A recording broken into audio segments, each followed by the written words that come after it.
Okay,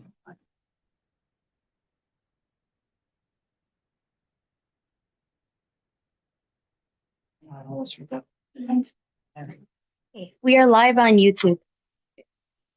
And shall I start recording?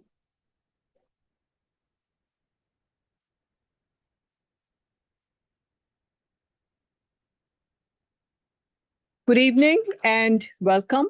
I now call the Cities Association of Santa Clara County Board of Directors regular meeting of May 14th, 2026 to order at 7:03 p.m. Shelley, can we have a roll call, please? Yes.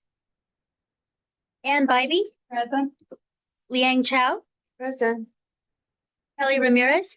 Here. Sally Meadows? Here. Rajiv Bateja? Rob Moore? Here. Carmen Montano? Here. Lisa Shannon? Here. Mark Turner? Here. Chris Clark? Here. Vicky Vinker? Here. Rosemary Kamei? Here. Kelly Cox or Lisa Gilmore? Tina Walia? Here. Larry Klein? Here. Great. With two absent, we have quorum. Okay, let's start with oral communications on non-agendized items. This is an opportunity for members of the public to speak on items that are not on tonight's agenda. Shelley, do we have anyone in the room or remote who wishes to speak on non-agendized items? No one online has their hand raised. Anyone in the room? Seeing none, we'll get started with our agenda. Let's start with the consent agenda to approve minutes from the Board of Directors meeting of April 9th, 2026. Any board member wishing to discuss this item, make a comment, or recommend any changes?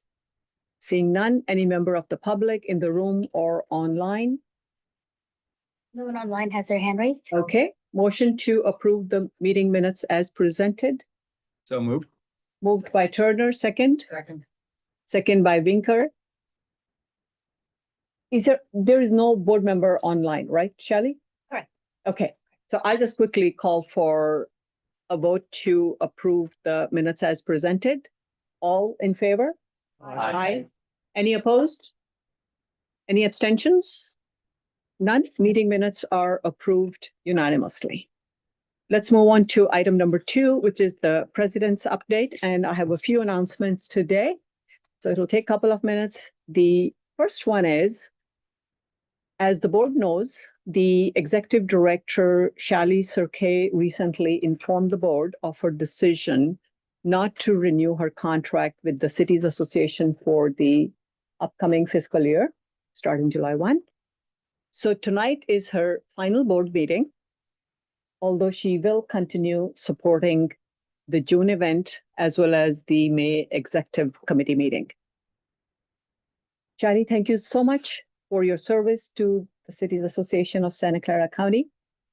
We sincerely appreciate your contributions over the past 4 years, especially your efforts through the organization's transition to a joint powers authority, which is a very important milestone for the Cities Association.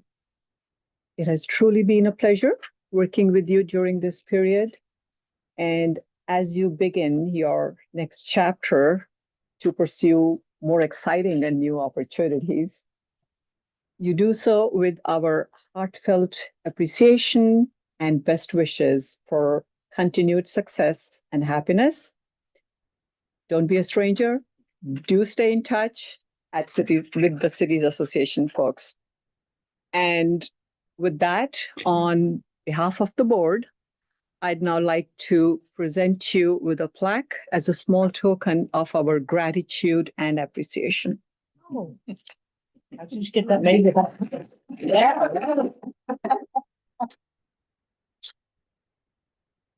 I did not know this. I mean, you didn't order it? It was Spending wasn't on Yes. it. Wow, this is so sweet.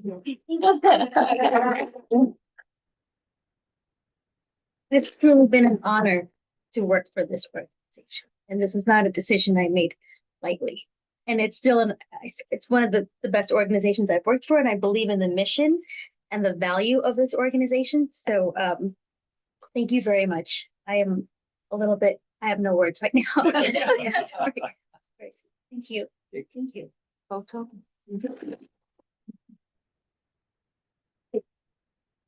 Oh, do you want to pull your phone out? Liang wants to take a photo of you with giving you the plaque. Let's do that real quick. And then sure. Okay. Let's just do this. Okay. That takes me to. That's a good idea. Yeah, it is. It's like now.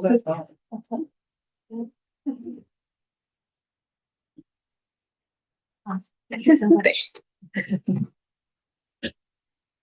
Okay, with that, let's move on to a couple of updates. The website update. The work on the website is progressing quite well. We got a sneak peek yesterday. It looks very exciting. And the target launch for the new website is the end of this month, which is great timing considering our summer membership event is coming up. The updated website will have a more modern look. It'll be easier to navigate, and it'll help us stay more current and engaging for the cities and the communities we represent and the work we do here.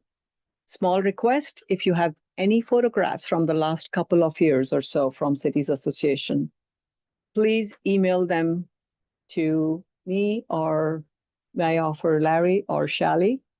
And we are the three working with Tripepi Smith, and we are looking for that. The next is a reminder to save the date for the Cities Association Summer Membership event. That will be in lieu of the next board meeting. Technically, it'll be a special board meeting, so I'll need a few of you for quorum to get the meeting started. So that's Thursday, June 11th at about 5 p.m. Prospect Center in Saratoga, 19848 Prospect Road. Please save the date and do share this information with your city councils and city managers. We will send another save the date as well. And as you know, the year's theme is emergency preparedness, response, and recovery. Your priority for this year, your key priority, you, the board. And some details are getting finalized as we speak. And we are looking forward to a well-rounded group of panelists. And we'll have some catered buffet dinner. And of course, a valuable networking opportunity with all council members and city managers from the 15 cities. The next reminder for Save the Date is for Monday, May 31st, 2026. This year itself, 5:30 to 8 p.m. in Sunnyvale City Hall. Thank you, Mayor Klein and the city of Sunnyvale for providing the location for that event right here in this city hall. That is a Silicon Valley Clean Energy event, and Cities Association is going to be co-sponsoring the event. The subject is, for the target audience is local elected officials. Subject is preparing for upcoming air district regulations, a communications workshop. The Bay Area Air District is expected to vote on updates to their regulations in October. And this forum is designed to equip elected officials with facts and communication tools so that we can engage confidently with our constituents on this topic. Dinner will be provided. And currently, we are working with SVCE, Zoe Elizabeth, and Mayor Winker is there, as well as other Bay Area Air District team members to finalize the program details. What date did you say? Monday, August 31st. I said a different day. Yes. Did I? Said Meg. Yeah, you said May. And I Did I say May? I apologize. I apologize. I was probably August 31st, Monday. No, I said Monday, August 31st. Let me repeat that. Monday, August 31st, 5:30 to 8 p.m. And I apologize if I said something else earlier. The last announcement is from Planning Collaborative. At the end of the agenda packet that you have, there's a 2-page update on Planning Collaborative. And please take a look at the due structure and see if you would want to support it within your fiscal year 2026-27 budgets. I would encourage you to follow up questions with your community development department directors, or email me if you want to forward your questions to the Planning Collaborative folks. I'll be happy to do that, but only they can answer your questions. So again, a busy agenda tonight, and I really appreciate you working with me to stay on time. Tonight's target is once again 9:15 p.m. We have a couple of business items to conduct, including the legislative bills that we had an excellent Legislative Action Committee meeting just prior to this. So with that, let's move on to item number 3, which is the emergency preparedness, response, and recovery item discussion. And this is a continuation of our dialogue on this subject, second of the 3 board meetings focused on this topic. Firstly, a big thank you for participating in the survey. Excellent response, with 14 of the 15 cities participating and responding. It really helps align the conversations, especially for the presenters tonight, because these questions were very city-specific questions. Following the April meeting, where we had county OEM director and deputy director talking about their regional perspective and how that aligns with the cities. So with that, tonight we are going to hear from Ken Duker, Director of Emergency Services, City of Palo Alto, and Andrew Young, Emergency Services and Volunteer Coordinator for the City of Gilroy. They're going to build on the foundation from last time so that tonight we can understand how a city's emergency response works in practice. And you have their excellent bios in the agenda packet. I will just want to add one thing to, or rather emphasize, that Ken Duker has been in this role with the City of Palo Alto for 15 years. Really, really well known. His reputation is across the county. Anybody I talk to brings up his name. Extensive background in this field, and he has earned his doctorate in law from Harvard Business School. Harvard Law School. And Andrew Young has been with the City of Gilroy for 5 years and is currently in a leadership role with the Santa Clara County Emergency Managers Association.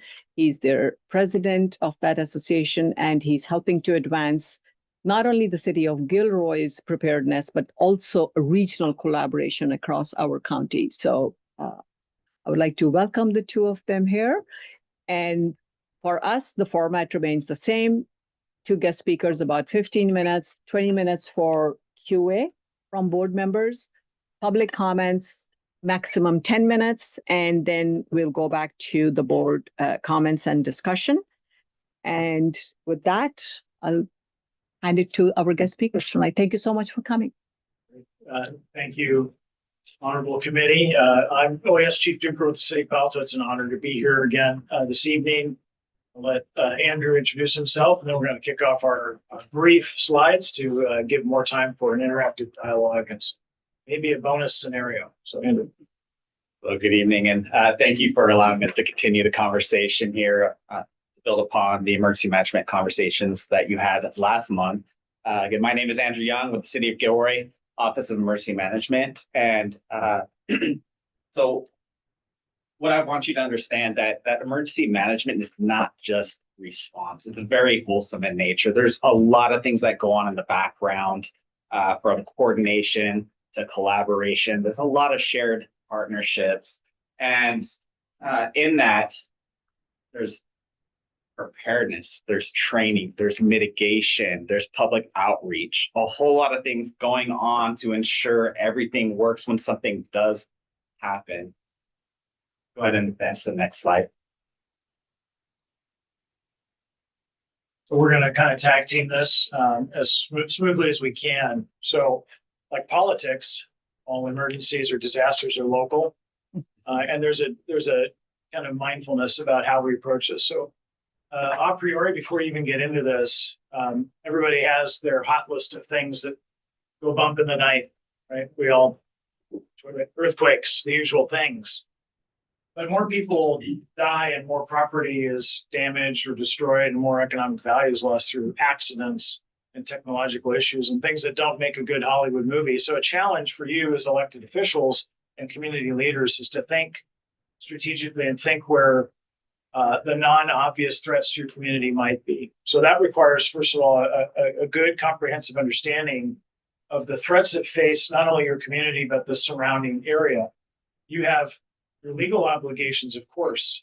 There's the local hazard mitigation plan. All of your civil codes have similar verbiage dating back to the Cold War or Civil Defense era, 1952. Right within 7 days, you have to ratify your city manager's local proclamation of an emergency and all that good stuff. That's actually not what we're here to talk about tonight. We're here to talk about how you can help us as the public safety professionals do our jobs better by looking where we're not looking strategically, maybe anticipating where there are future opportunities, not just for the obvious, like we're here looking for money or equipment or personnel, which that's boring and we're not going to get it. But looking instead, how do we collaborate more efficiently? How do we change the way we do business, as it were, as government? And that might include working with non-governments in a more smooth fashion. For example, I'll let Andrew talk a little bit about what your residents expect from you. One of our points that he and I came up with that rings true throughout the country now, and FEMA kind of tagged this as the whole community approach, is that you, especially as government leaders, have the opportunity to be role models. You've got a ringer here, and you've got an actual firefighter as an elected official. That's an A+. But many of you have gone through for example, your community emergency response team training or your neighborhood watch. So I'll turn it over to Andrew to talk about that aspect. Yeah, so residents are really looking to us for guidance, and they want to know what can they do to be better prepared, whether it's attending preparedness workshop or taking the community emergency response team training, or just being an emergency management volunteer. They want to know how they can support their families, their social networks, so they're better prepared for the what ifs. And ultimately, any action that they take is going to really reduce any burdens on government systems and really help towards a much quicker recovery. The other aspect of that is, as community leaders, like modeling what preparedness could look like, what resilience does. All of you are super busy. Most of you are not full-time elected officials. I believe you have jobs and families and things of that sort. And so do your constituents, right? Everybody's very busy. So to put a realistic goal in front of your folks who elected you and not have unrealistic expectations about what the community might do, and also based on your realistic assessment of risk, matching those, right? Emergency response in public safety ultimately is pretty simple, right? We identify needs, we identify a crisis, and we attempt to bring resources to bear to resolve that crisis, or to restore order, or to stop suffering and dying. For you at your level, that requires, again, the cognition and awareness of risk that we talked about and Andrew just highlighted, but also what used to be called the stiff upper lip over in England, right? So there is, and this is not denial of emotion and risk, but there is the fact that people will look to you as elected leaders, emphasis on leaders, right? So having this preparedness in your mind so that when the crisis comes, and it probably will be something that you've not anticipated. How many of you were getting ready for a pandemic back in the last cycle there? COVID caught almost everybody by surprise, and that's okay. We're going to get surprised by the next thing, right? But there are very few things that are really all that predictable. What we can say is that something out of left field is going to happen, and it'll happen when we're least prepared for it. It'll be rather inconvenient, but we're going to need elected officials, not just within your jurisdiction, but collectively, to project, even if you're feeling not so confident yourselves, try to project confidence and calm to reduce community suffering, to reduce, frankly, deleterious behavior, which can range from, one extreme would be rioting, which is, that's out there. But we hear fight or flight. What we don't want to see in a community is the other F that's most common physiologically, which is freeze. We don't want people to feel frozen, disempowered, if you will. We want instead you as leaders to step forward and say, you know what, I'm scared too. It's okay to say that, but we're going to fight through this. We're going to recover. The definition of resilience is taking a hit and getting back up, dusting yourself off, and soldiering on. So we want you to also embody that in your respective positions. We can transition to the next slide.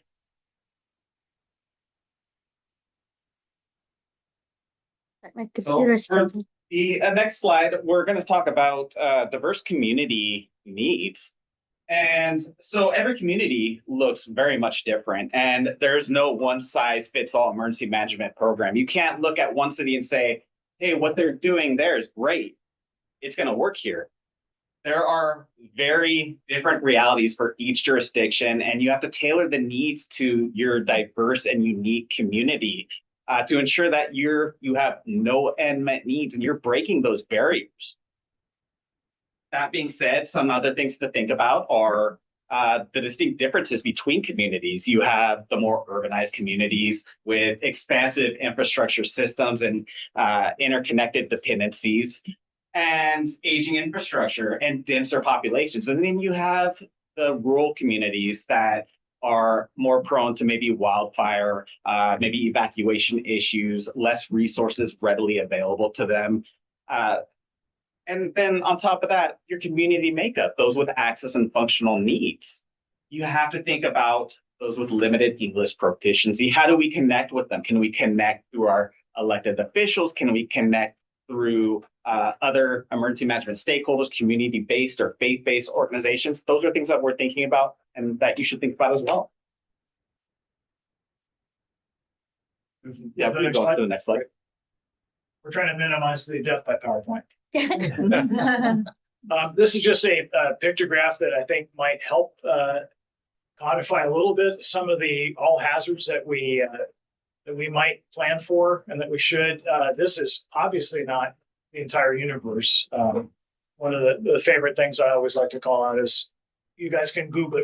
Does anybody have trouble sleeping too much? If you like to not sleep tonight, Google the Carrington effect, and you'll hear about a sunspot issue, a solar flare that knocked out all telecommunications on the planet. But that was, I think, 1856. So it was just some telegraph lines. But if that were to happen today, what might happen? So Carrington effect, take a look.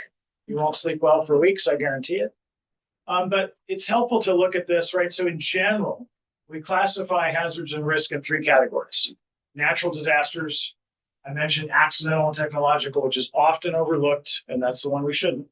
And then human costs, which is a euphemism for bad people doing bad things. Today in Palo Alto, for example, I just came from our crisis negotiation team doing a hostage rescue scenario training. And before that happened, we had a real life 911 call to a middle school that turned out to be a hoax, a cyber swatting call. Unfortunately, there was more to it that looked like it was legitimate and caused our response to be larger. So this stuff happens, right? These are universal. This could happen in Morgan Hill. This can happen in Campbell. This can happen in Berkeley. It doesn't matter where you are. Almost all these things can happen. As Andrew alluded to, your built environment, your population, your demographics, your socioeconomic factors, your infrastructure, all those things have to come into play. So those of you who look at your comprehensive plan and your general plan and are urban planners, don't forget that there is that safety element, and that might help you make some of this make a little more sense if you're not coming at it from my angle, but you're coming at it from the more traditional local politician angle. So we'll go ahead and move to the next slide to set the stage for what we're going to talk about. So a major part of emergency management happens long before the incident. You talked about the safety element. There's also building codes, fire codes, hazard mitigation planning. Hazard mitigation plans are essential. You have a role in all of these when they're brought to your attention, when they're presented to you at council, when you approve the resolution to adopt. So the hazard mitigation plans, these are essentially ways for us to determine what our vulnerabilities are, where the highest risks exist, so we can prioritize mitigation projects and ensure that we have increased community safety. Also, when we're talking about land use, we're looking at long-term to make sure we're developing in a way that's responsible, sustainable, and that will lead to community resilience. And also something to think about is continuity planning. We do that within organizations. One, because we want to ensure that we can remain operational to the greatest extent possible with limited interruption and keep delivering those essential services to our community members. And one of the greatest things that you can do to support us, and we spoke on that a bit earlier, is support our public education outreach programs. Get that out to our community members, get them interested, and we'll do the rest. We'll teach them everything they'd like to know about emergency preparedness. Move into the next slide. And so I alluded to this earlier, but whole community means whole community. It means every aspect of it. Non-government, faith-based, Girl Scouts, we're not joking. Everybody has a role to play in preparedness, whether they like it or not. And that last part, we have to kind of bring people along because it's very tempting, especially here in an affluent community, such as we all have, to say, hey, we pay taxes. These guys, especially the firefighters, they're going to come and take care of us. I wish that were true, but that's a fantasy, right? That's not scalable. It's not true. And we need to tell our community members bluntly the hard truth. We may have to, make that approachable, but eventually people have to understand that they have a role at a personal level, individually, as a family, as a neighborhood, and whatever organization they're in, whether that's a nonprofit, a school, or a for-profit business, they have a role to play. So ready.gov is the federal one, but every community here, and we've all surveyed this because we trade best practices. You mentioned the webpage for your association. We do that as well. We're trying to make sure that our public education and outreach effort does access, whether it's somebody who doesn't speak English as a primary language, has other access and functional needs. Maybe, believe it or not, we've been doing stuff for people who have certain hobbies and skills, outdoors activity, camping, sports, and say, you know what? If you go camping, you're actually about 80% of the way there prepared for an earthquake. And most people, they're not catching that.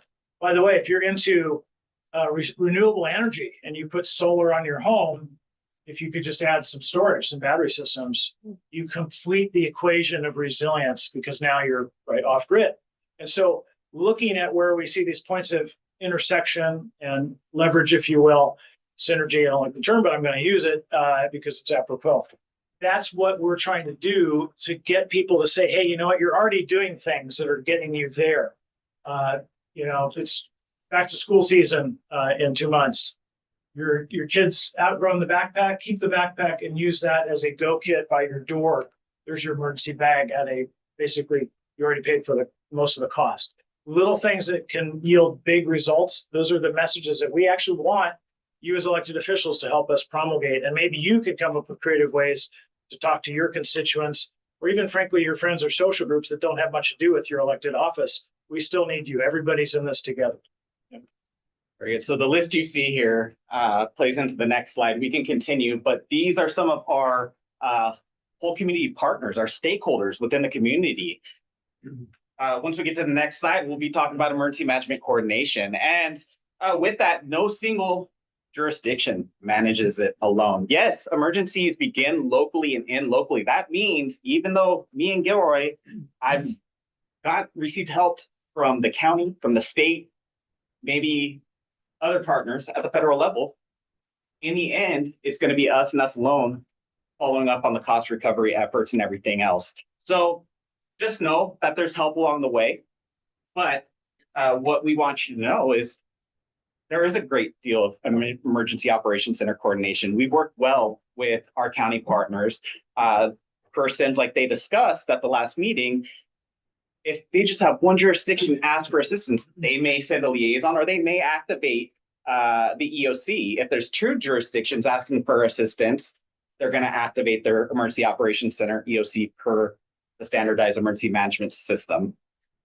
Something else that we do very well is alert and warning systems. And it's important that you're aware of what alert and warning systems are within your community. In some cases, some communities have additional methods of communication. For instance, Gilroy has an AM 1510 for the lowest possible technology to get that emergency broadcasting messaging out. But also we communicate with our partners to ensure that we're getting timely, consistent messaging out to our communities, and that we want to make sure that nobody's impacted negatively by our messaging, that if there's bleed over from the wireless emergency messaging, alert messaging, county is aware, for example, they're already surrounded by county, and they can communicate that with their constituents, their residents.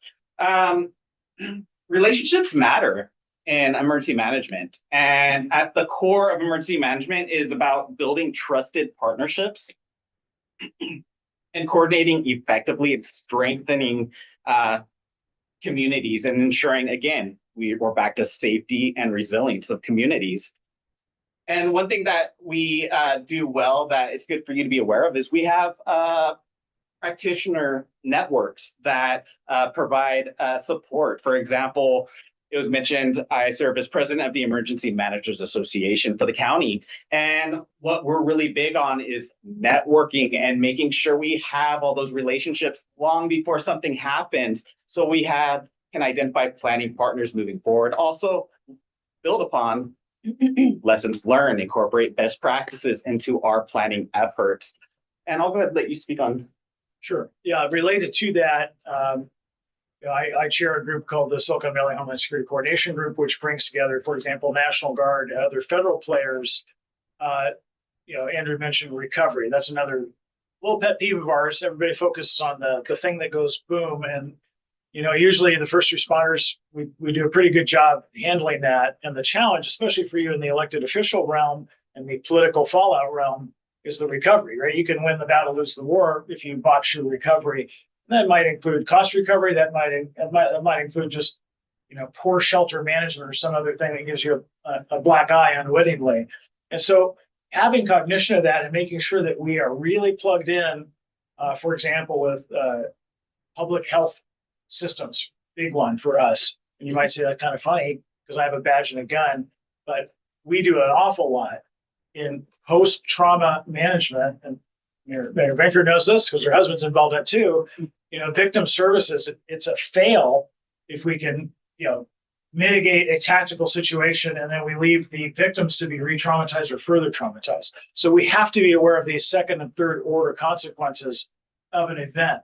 And that requires sophistication and even further developing somewhat unusual relationships, especially for those of us at the municipal level, where historically we've been very, happy in our little silos, but we know that that's the wrong place to be. We need to challenge ourselves to look beyond them. So we'll keep it in the interest of time. And we'll move on. Next slide. Go on, next slide. Next slide. Okay. This is just to get our discussion going. We're about to end our formal talk here. You'll be thankful to hear. We mentioned earthquakes, and I keep knocking wood, being paranoid. But cyber is an interesting one, and I think it's worth really having all of us talk about briefly tonight in a little mini vignette. Right? We hear cyber, people raise their hands. It's kind of like AI. Okay, cool. What does that mean? Well, it kind of means consequence. Now, cyber can be an electronic attack, of course. It could be a physical attack. I see people here from the southern part of the county. Anybody remember what the Metcalf incident was? Mm-hmm. Anybody want to tell me what that was? Put you on the spot. Well, that happened in Metcalf. Didn't they believe that was a terror attack? It was they cut the cables or something happened, and all of South County was out. Correct. So the physical attack. So they shot with rifles the PG&E transformers. Caused trouble. But then they also cut fiber optic cables, knocked out 911 and other telecommunications. So remember, cyber can be physical, as well as just a computer type attack from Uzbekistan or Kazakhstan or wherever. Cloud. So doesn't matter in this scenario, but I just wanted to call that out because we have had. That's not the only case of physical sabotage. Mm-hmm. We have, by the way, copper theft in the other realm that can have a similar result, unwittingly usually, but get to the intent of the crime. But here today, in the interest of time, we're just going to set the stage to get our discussion going, since we were instructed to not give you too much lecture, which is smart. So in this scenario, you're all at home. It's it's 2 a.m. on a Sunday. You happen to get up to get a glass of water, and being diligent, you look at your phone and it says no signal, no network. Then you check your home Wi-Fi router, no signal, no network.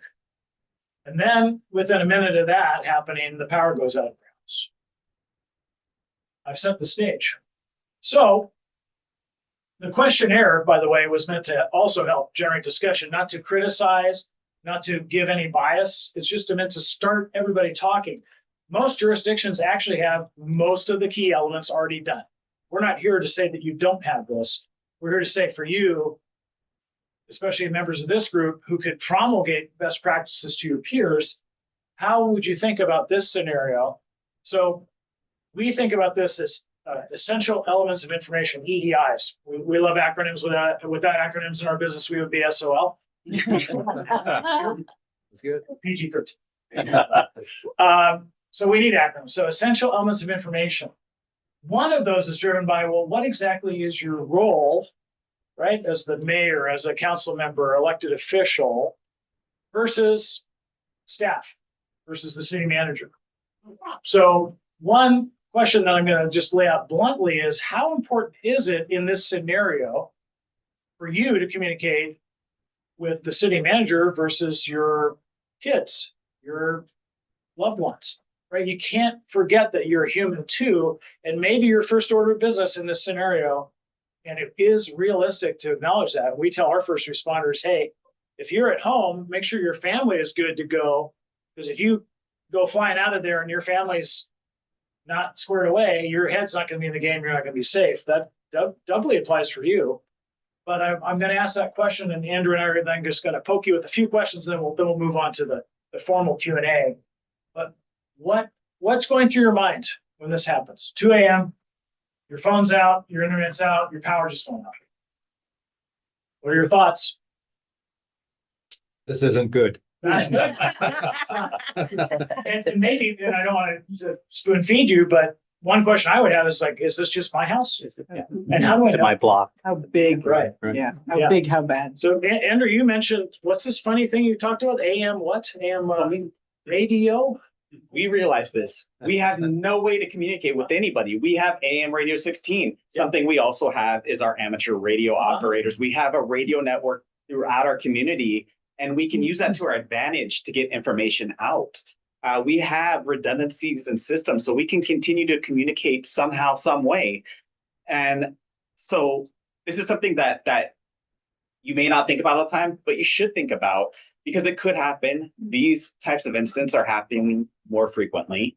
And it may be worthwhile to explore having maybe a special session, or include this in your city council meetings, some kind of element that talks about how you would coordinate if something like this were to happen, how you would receive that information.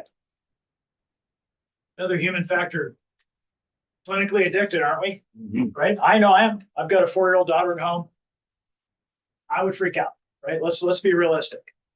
We had a plane crash in February of 2010 in Palo Alto, accident, took out power to Palo Alto.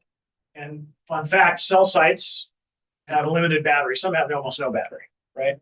So we're losing communications in our population and for first responders pretty quickly. But as Andrew said, we have radios, and our volunteers have 2-way radios. You might have radios too. You might, again, we mentioned, do you know off the top of your head what AM or FM frequency to tune your car radio to? That could be an assignment for preparedness. Laminated card, keep it in your purse or wallet, right? A lot of cars these days don't even have radios. They say, oh, you're just going to tune in on a streaming device. Get yourself a good old transistor radio. Fall back. Right? We've been knocked several decades back in technology. You mentioned amateur radio, ham radio volunteers. Any of you in the room licensed ham radio operators? Hey, good for you. Good for you. Go find these people, because presumably, right, you can get your walkie-talkie on the right channel and get, even if you're not talking, you're listening, you're getting information. You're going to find out some of those EEIs, those essential elements of information. What happened? What's the scope of it? Maybe what's the cause of it? Could be accidental, by the way. Could be a plane crash. Could be something that's not criminal or nefarious, but nonetheless is hugely disruptive, and it's going to cause you to need to do things as a political leader, in addition to your day job, in addition to your family role. Right? So getting that information that we call situational awareness, SA, getting that situational awareness. And sometimes just listening is super good. Do any of you have if something bad happens, I'm going to go to my local police or fire station protocols? I'm not saying you have to, but did your jurisdiction has something like that in Mountain View? You meant Emergency Operations Center. Yep. You do. Nice shiny one. It's good. So you'd effort to go there if it's safe. Now, if there's no power, one of the most dangerous things any of you might do is drive. Yeah. Right. So you gotta weigh the risk. So I would say, as elected officials, looking at your legal obligation carefully. You don't have a legal obligation to rush into the Emergency Operations Center. If you live nearby and it's safe to do so, yeah, you might try to ambulate that way and not get run over by crazy people or freaked out or, I can't update Instagram. Oh my gosh. Or, where's my TikTok? I'm half joking, but there's a large segment of our population who will lose their minds rather quickly if they're off social media. And it's not just 14-year-olds. I'm talking 54-year-olds. And so we got to be aware of it. Andrew. So these are conversations that we have with our community members. We talk to them about what their communications plan is. What do they intend to do when everything fails? This is things as an organization we should be talking about well in advance. If no communications is a viable option, then perhaps we have a predetermined meeting location, maybe after an earthquake when there's complete failure, or a cyber attack where there's complete failure of technology. So just something to think about when you go back and speak with your city managers, how you would like to address that. Keep in mind too that the volunteers we talked about, ham radio operators in particular, but community emergency response team members, neighborhood watch block captains or coordinators, whatever you happen to call them in your jurisdiction. In mine, every single one of them has some kind of walkie-talkie and they plug into our emergency network. So you could say, hey, you know what? I know that Mrs. Smith around the corner is a CERT.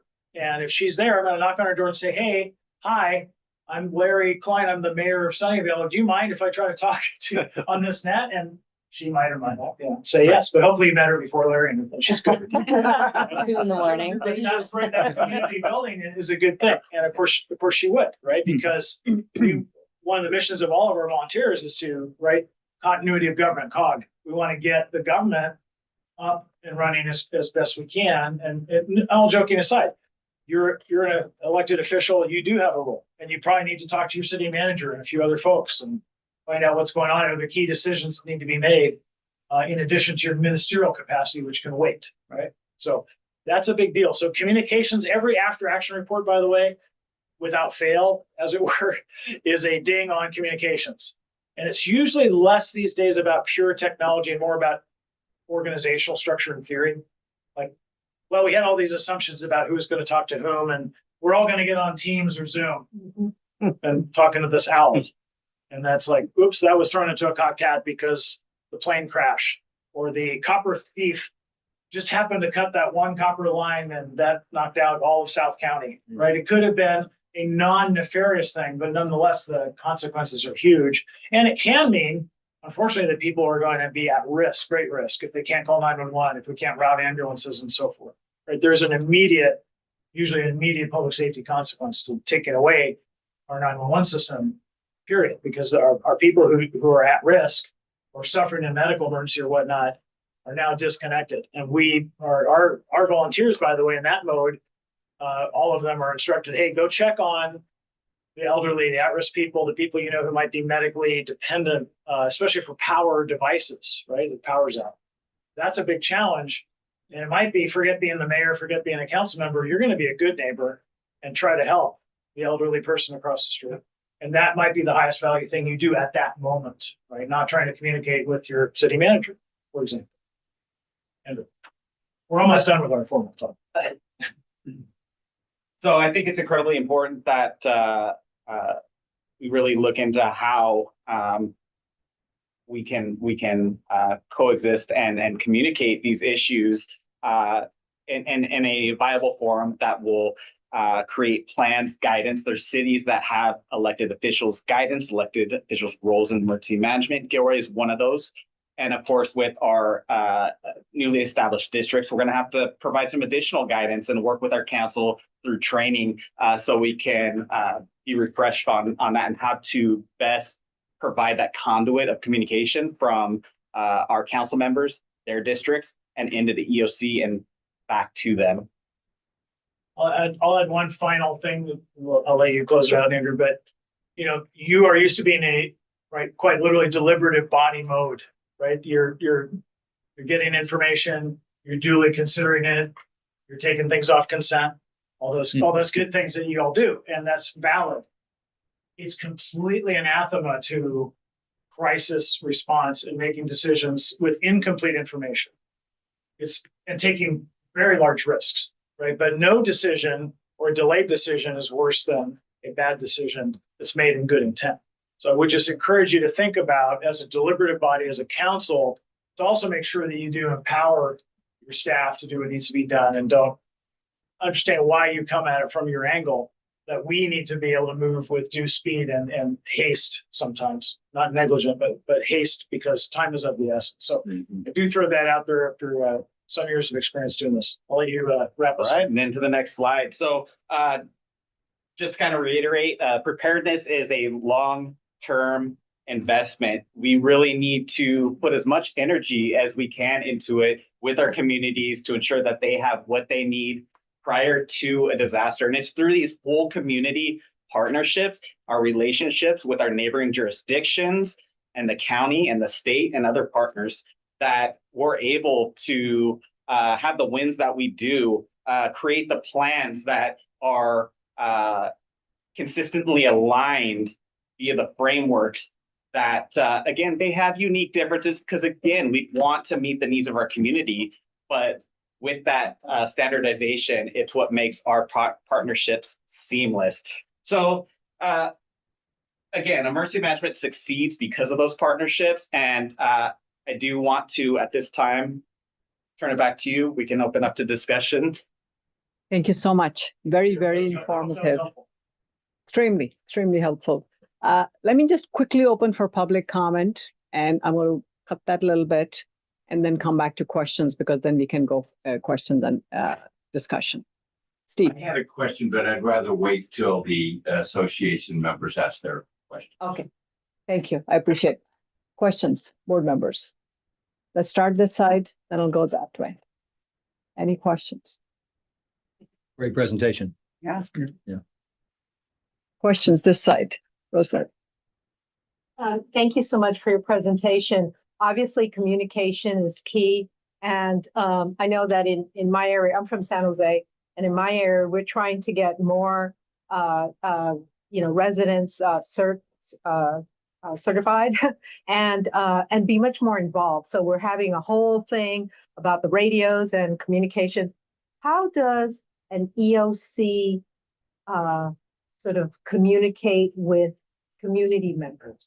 Like, I mean, I know that we have the radios and all of that, but you're busy doing whatever it is you need to do.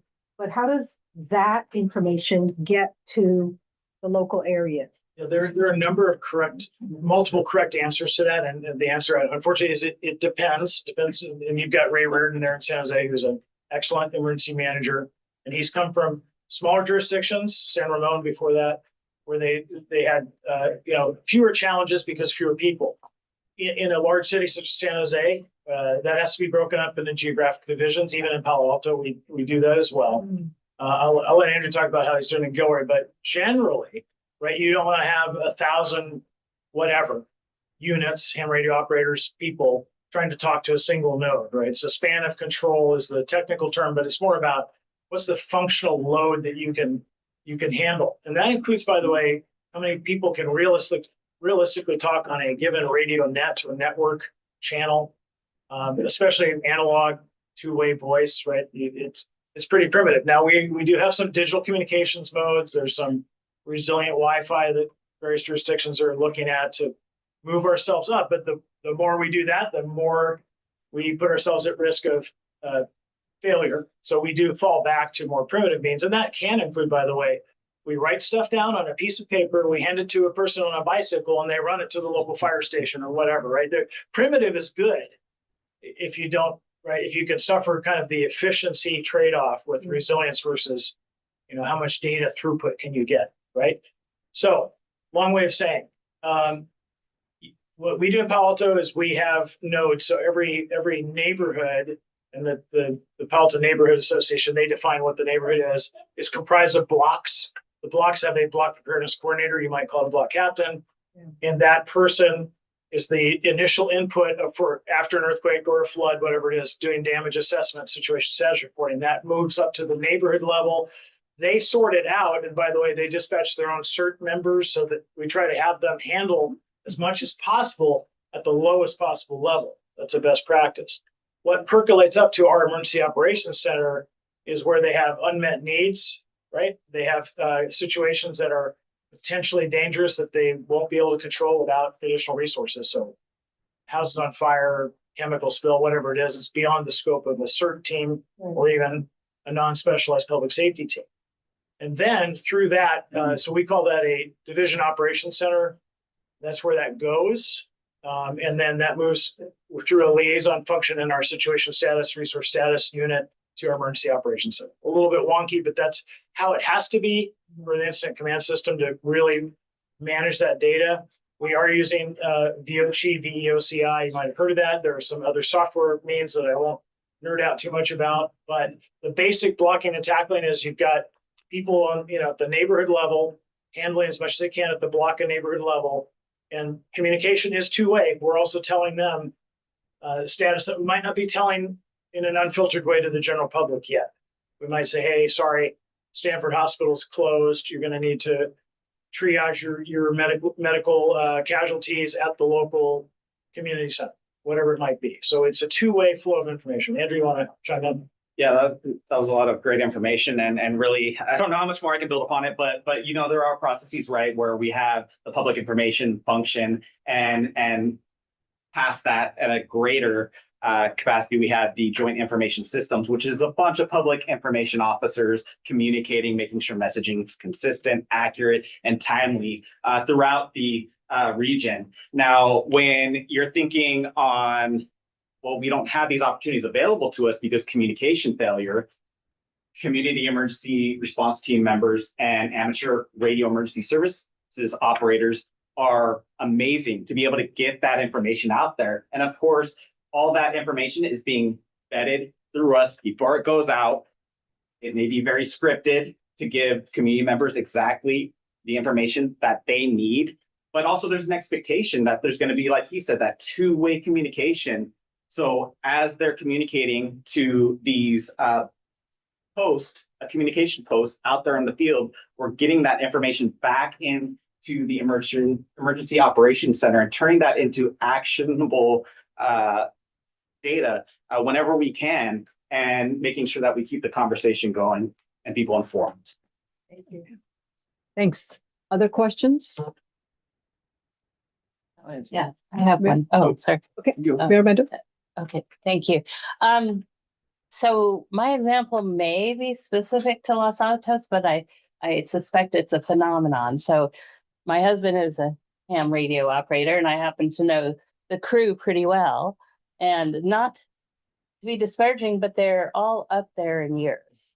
And so I don't know if in the county and in the county, then do we have a committed, dedicated, but somewhat elderly, maybe not in Los Gatos, Mayor Moore. But I always look at them and I say, bless you. And then I go, but I hope, so is that a common phenomenon I in would say your? yes. Yes, I think that okay. demographic, and it is true in all volunteers. Okay, yeah. Not even just in public safety emergency volunteers. The people who have Right. time to volunteer and Yeah. do things with Kiwanis or Rotary or whatever it is, they tend to be retired. They tend to not be, in our stage of life, we've got young kids and we're trying to just Yeah. barely pay the bills. So that's true. The other dynamic, by the way, especially with radio operators, is back in the day, a lot of people served in the military or they had careers that exposed them to that sort of technology that's less common now. So yeah, we do have a challenge. Explorers, scouts, scouting in general, there are other ways to try to inculcate and bring another generation up, or maybe, I don't know if your grandfather was a ham or something like that, Mr. Mayor, but you somehow found your way to this great hobby, as did I and Andrew too. So, but you're correct. A lot of our volunteers, including ham radio operators, are more seasoned, shall we say. Seasoned, yeah, that's Now, a good word. the reality is, for the ham radio comm role, there are a lot of folks who used to be more active when they were younger, and they might have been clerks and they might have done things, but now they can be still very useful as radio operators. And we don't want to put that down because it's very valuable. But you're right. For those of us who need to deploy, I was telling him, the mayor was at our Mayfet parade. We had more emergency volunteers than we did public safety responders by 10x out there. And a lot of them were more than 65, let's say.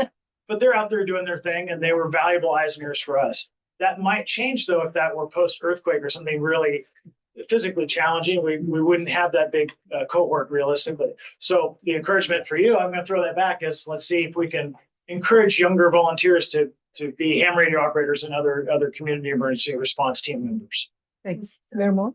I was going to ask along those lines, I'm curious how like Palo Alto or other communities that you're aware of are thinking about ham alternatives like the DMR, like the digital radios that, are more expensive, but are more accessible. I think I think everybody in the room would be a ham radio operator if it didn't take 8 hours on a Saturday and, and 99 out of 100 days, or hopefully a lot more than that, you don't need it, right? And you do, and the other thing that's a bit challenging with it is you do have to be a bit of a hobbyist to be proficient at it, right?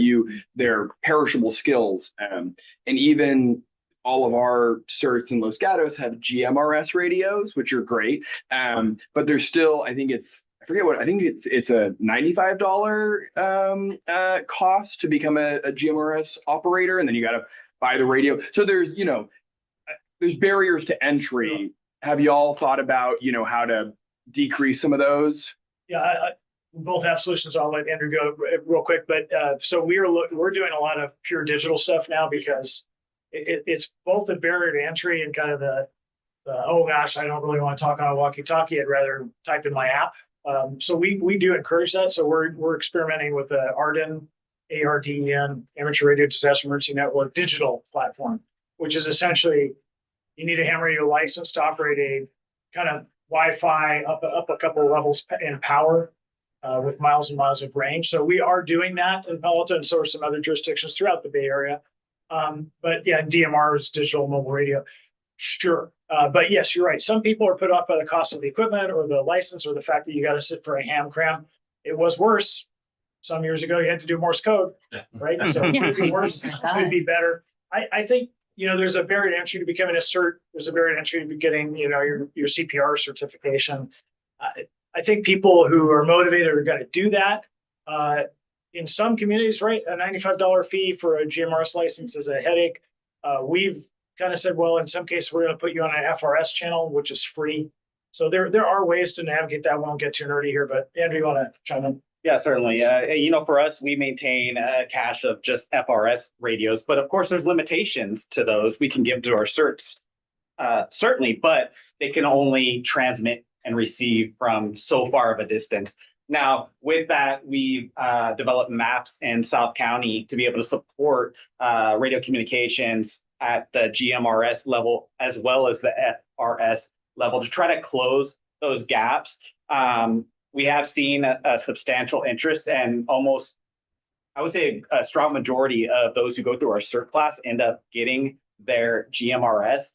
And we actually see an additional good number follow through with their amateur radio and show interest. So we are, to follow back on the aging out issue, we are seeing some younger people getting those amateur radio licenses. They're not always volunteering actively with the city, but they're out there and they can be a great support when something does happen.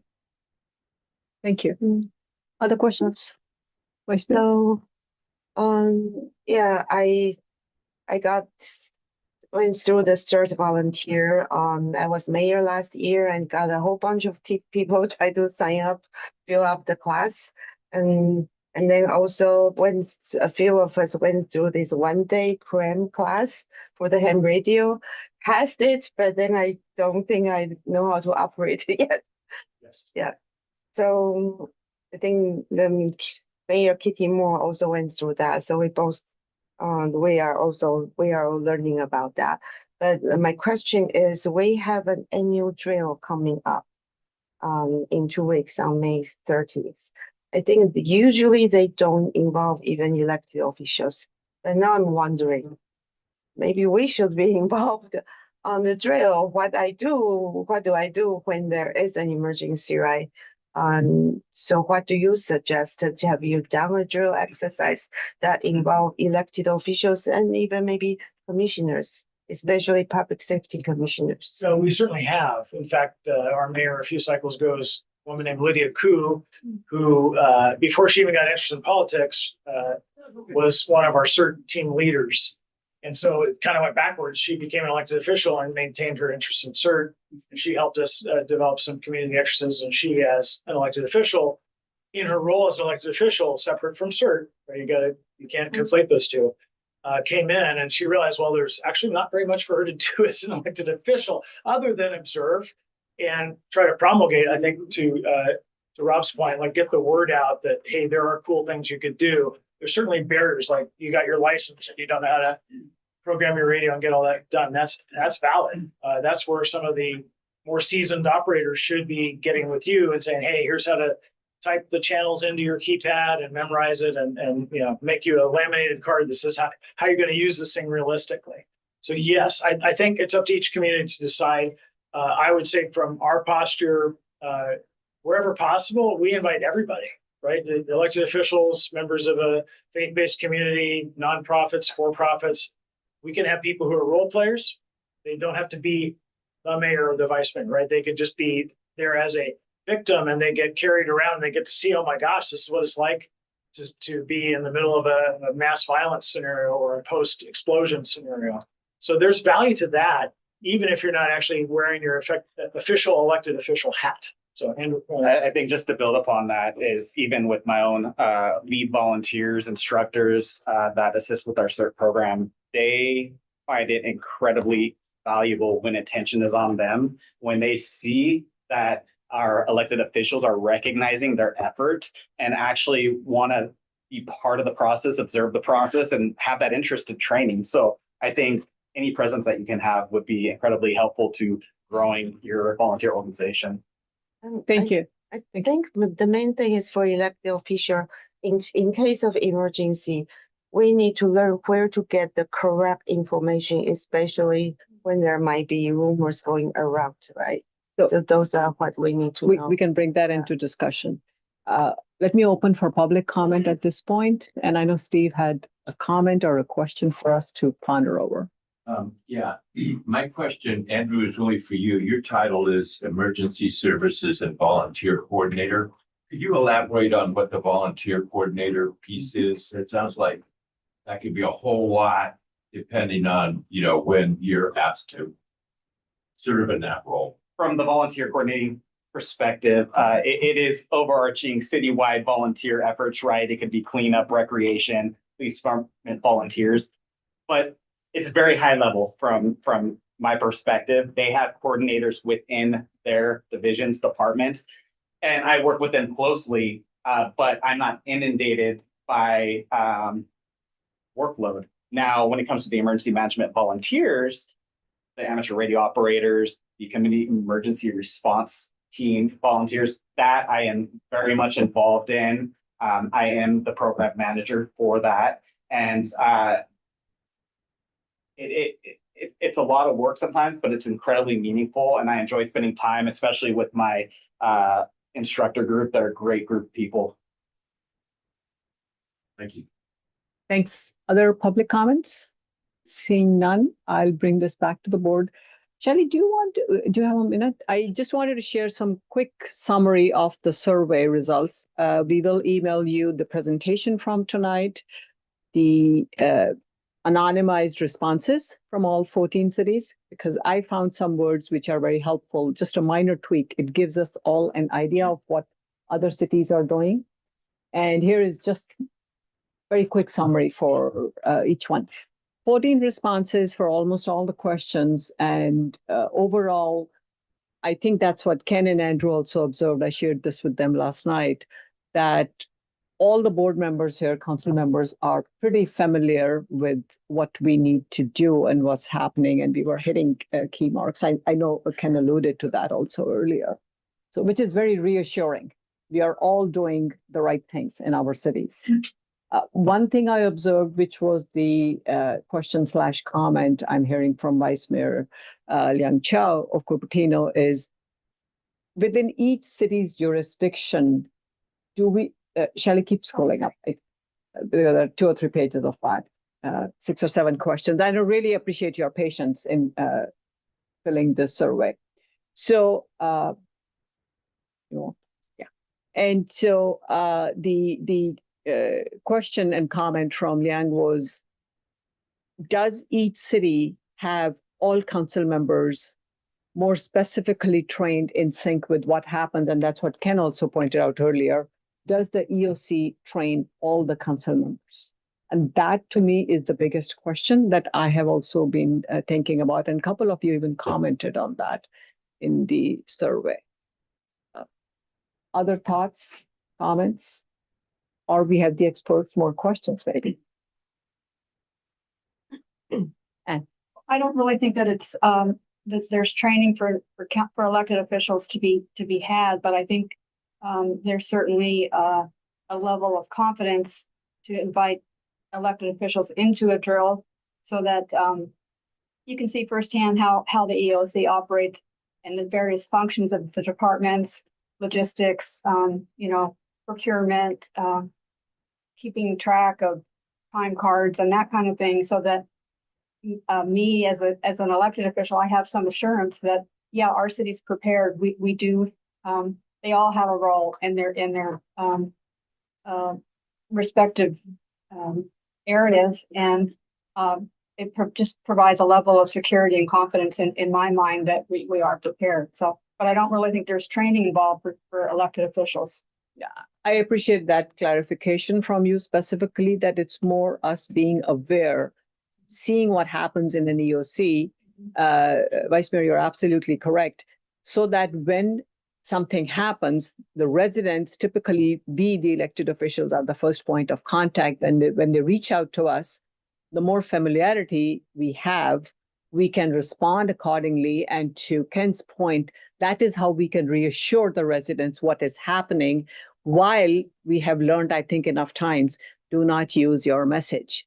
Just convey the message that you're getting from your city manager or EOC. I think that's a great point, because generally the elected officials don't have an EOC position role, and yet you do have a critical function in, and Vice Mayor Chow mentioned this rumor control, right? That could be a big one, but promulgation of, right, official messaging, right? Everybody has that. That's under the state emergency management system SEMS. Your city manager equivalent might interpret that in different ways, and that's fine. We're not here to tell you how to do your business, but in general, the public, whether you like it or not, is going to look to you as a source of truth and a source of deconfliction. And so having a tie-in to your public affairs, public information officer, you mentioned JIS, Joint Information System, JIC.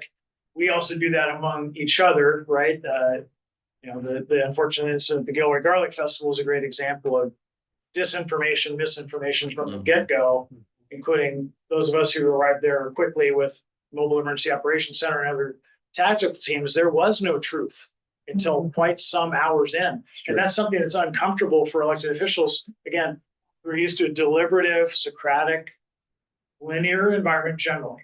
And you can say, what happened? And your police chief, your fire chief, your officials say, well, we're not quite sure. And that's not an acceptable answer, but it has to get there. I'll give you one other example before I stop talking. San Bruno. Everybody knows about the PG&E gas explosion. There are hundreds of 911 calls. Every single one of them described it as a jumbo jet crash, because human cognition. Everybody in that Millbrae San Bruno area grew up with jumbo jets flying over, and in the back of their mind, they knew one of these days that a jet's going to fall out of the sky.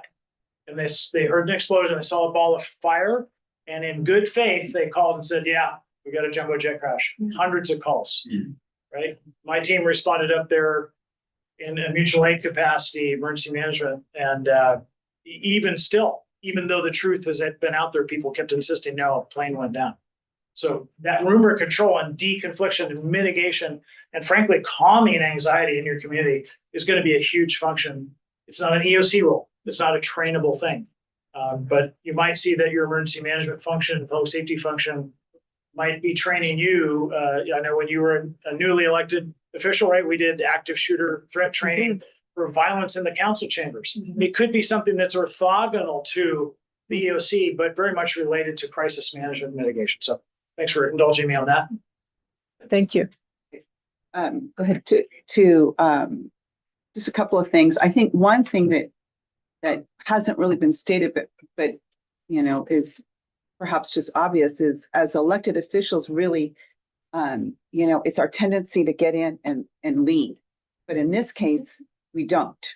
This is where we stand down. And I think it's really important that we understand these are the defined roles, right? That the staff and the EOS people, they're the ones that are running the show, and we are subordinates to them. And our role is, very explicit in terms of, unless we have been pulled aside and said, we need you to do this, our role is to mitigate panic. Stay out of the Right, way. and stay out of the way, right? And I think that that's counterintuitive sometimes for elected officials. But the other thing is, to your point, during the shooting, I ran the retail, and I had a very large group of volunteers that happened to be cheerleaders from the high school. And in the process, what I did was I got them to my mother's house, who lived around the corner, because I knew their parents would be trying to get to them and they would not be able to. And as we were on our way, all of a sudden, and of course they're all on their phones, and all of a sudden, this big hysteria, oh my God, because one of the girls in our tent had been shot and now she's dead. And I'm like, okay, hold on a second here. Nothing you are hearing right now, I can tell you right now, the police chief doesn't even know if she's alive or not. You cannot believe anything, but it's just that quick how fast it happens. And it was like a tornado when, as soon as one person saw it, it was just Second shooter, it was all of that. all of that, right? And so it really, I can value the role that we would have as elected officials of saying, no, this is the truth. So just want to share that. So maybe having conversations within our cities to refresh and to better understand. One of my observations, and a year ago, past President Larry Klein invited me. I'm on the county's Emergency Operating Area Council, seat 5, representing South County and the 5 cities, West Valley cities. So he invited me to just give a short presentation. And really, I turned to the city of Gilroy, reached out to Zach, Council Member Zach Hilton. They have a defined document which outlines the role of a council member during an emergency, which I found very insightful, writing everything down very clearly, something to turn to. Maybe that's one of the ideas. I'm just trying to generate thoughts. What can we all do to improve? Every city, every council member, we have a pretty good sense, but there is room for improvement. Preparedness is an ongoing thing. Some of those couple of takeaways, stay out of the way of the city manager, who is the EOC director. And what else can we do? I know you mentioned a couple of things in our phone chat. And stay out of the way. I mean, I appreciate the candor. Rarely do we have to remove elected officials from the Emergency Operations Center. And we don't want to have to do that, but we do have legally defined roles. And we also want to make sure if there's any possibility of a criminal aspect, that we don't inadvertently botch the investigation by well-intended statements to the public or social media, even worse, right? That has to be really very carefully thought through. And some things, we can't rule out that it wasn't criminal for hours or days. The plane crash, for example, was the Gilroy thing terrorism? But what kind of crime was it even? Mm-hmm. That took a long time to unravel and figure that out.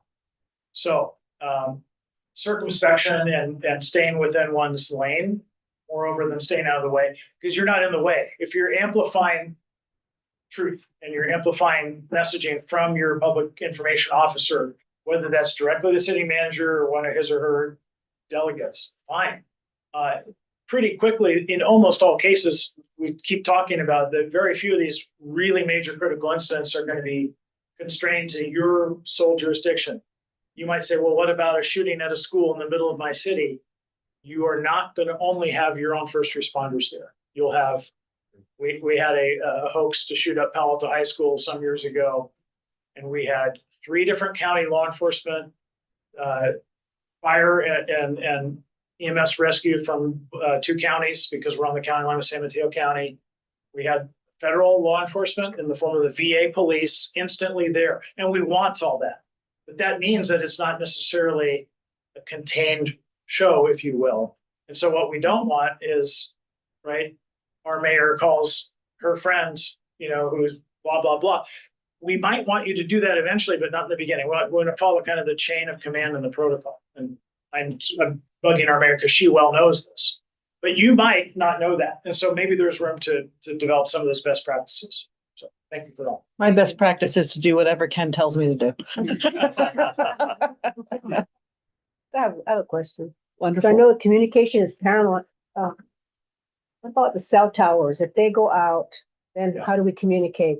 And then I know that not PG&E, AT&T, they want to get rid of their landlines. So, and I know those landlines are really crucial in emergencies because they have that direct connection. They can be. I don't want to get too far down the weeds. And in the old days, landlines were actually copper, and there was something called POTS, plain old telephone system, where literally from the central office CEO, there was a giant battery bank at 48 volts DC. You want to get nerdy? We can get nerdy right now. And it was designed to literally survive an atomic attack. I mean, it was robust. It was designed, the same time we did the interstate highway system. I'm talking early 1950s resilience. The challenge now is that your landline is virtualized and it's all IP. So there's generally no real advantage anymore per se to landline. So there are nuances to that, and I'm simplifying this greatly in the interest of time. So your alternatives, I would say, maybe from a policy standpoint, you can encourage wireless carriers to have better battery backup and other means to improve resilience in their networks, realizing that they're a for-profit business and nobody wants to pay more for their cell service, but think about ways to make it more resilient. Most phones are going to operate just fine over Wi-Fi, so maybe a mitigation measure is your library, your community center could have solar and some satellite systems on it, and you make that a point of community support, community resource center, whatever acronym you want to use. And No, I agree with that. I think there are alternatives, more high tech, Wi-Fi, satellite, resource hub. Alternatively, this is where our volunteers are key, right? We could be utilizing radio communications through volunteers, assigning them to work with you to help us get that communication from the EOC to you and back. It's incredibly important that again, everything's so fast paced in the early stages of the response, and it's hard to get all the right information. And we want to make sure we're giving you the best information possible. So there may be a delay, but we're also going to be transparent with you to say, hey, we're working on this. This is what we have so far. Maybe it's not confirmed. Maybe it is. We'll have more for you as soon as possible. So those are just things to think about for communication, additional communication methods. Thank you. I think the last one, I'm looking at the time, Vice Mayor It Clark. was like 30 Continue. seconds, just No. We'll wrap up in 5 minutes max. We're a Just little a- behind, but this is great. quick comment in terms of recruiting new blood to either ham radio or CERT or all those things. It sounds terrible to say, but a really good time to recruit new folks is after an incident. So don't let a crisis go to waste. Yep. After everything settles, if it happened in a neighborhood or whatever, just reminding folks that here's a way to be in the loop.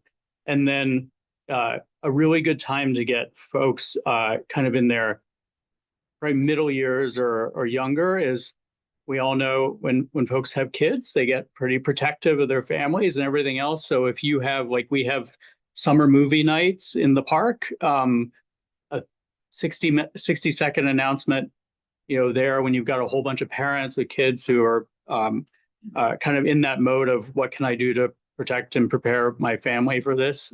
That's a really good time to those sorts of, or with the school districts, those sorts of things are a really good time to do That's a that. great idea. We have summer movie nights and we always get the CERT folks there. Yeah. And to your point about the schedule, it took me 3 years. I just couldn't schedule that time for the meetings, but I did it a year ago. And I'm very glad. I can't keep up attending all their follow-up meetings because of my evening schedule, but I go as far as I can. And there is a very special story from my neighborhood. There were folks playing pickleball, and one person, which later on they found out had a heart attack. The friend who later on got CPR certification, but followed to the best of his understanding. While on the phone line, he was getting instructions what to do. Before the EMT folks came, they saved the person, and he had heart surgery, and he's totally fine. This is 1 year ago. And then my neighbor actually did go and get his CPR. And he checked with his daughter, who's a doctor, and she said, Dad, you did fine. You did save his life and you followed right protocol. These are the stories that we like to talk about. I shared that story at my council meeting to encourage other folks. I'm still trying to find the right moment for that couple of hours plus to get that certification. Last thoughts, couple minutes, otherwise we'll move on to the next agenda item. This has been extremely informative and really building up on the regional conversation we had a month ago and today. So if you have other thoughts, please send them my way and I'll send it to the board. Thank you so very much for taking all the time working with us.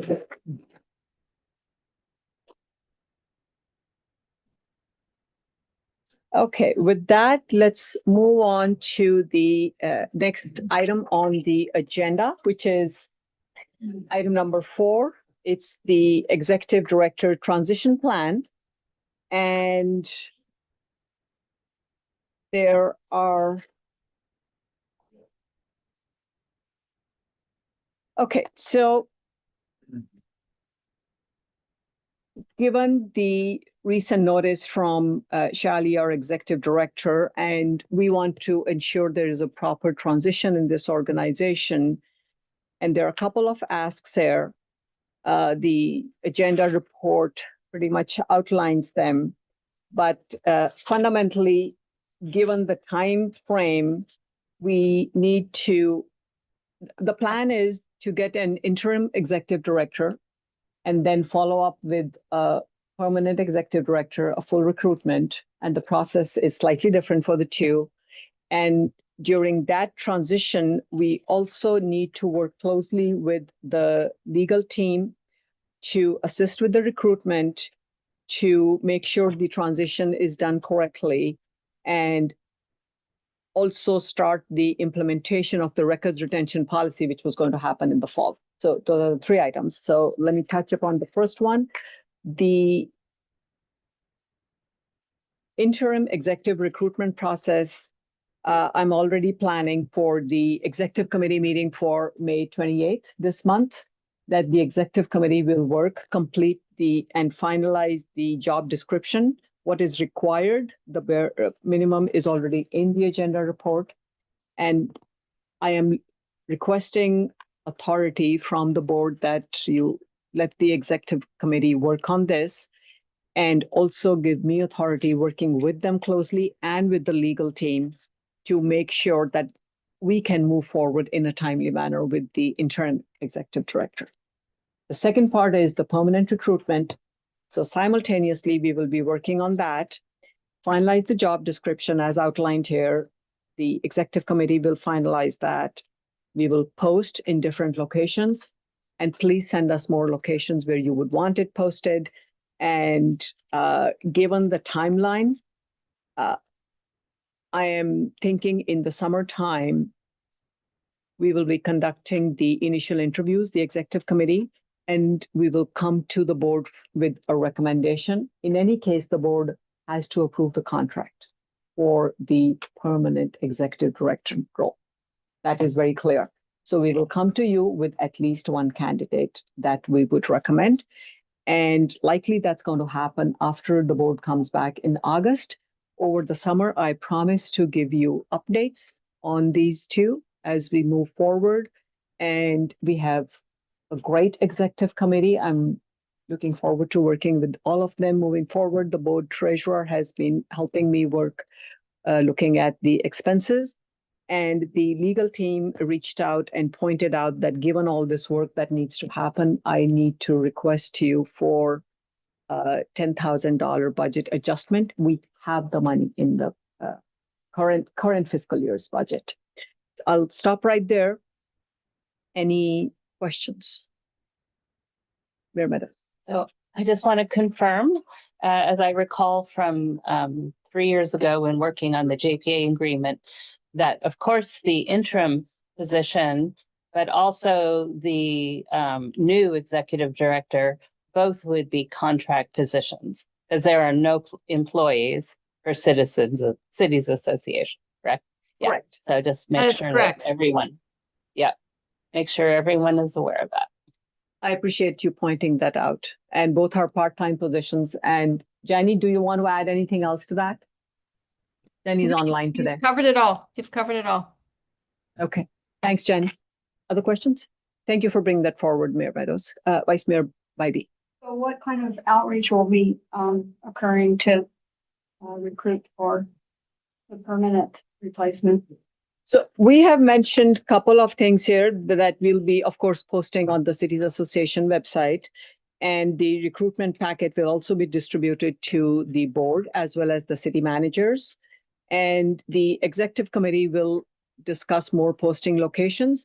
I'm requesting you, if you have any suggestions tonight, or to email me later on. And on the 28th of May, that's why I was very clear emphasizing that date. 28th of May is the executive committee meeting.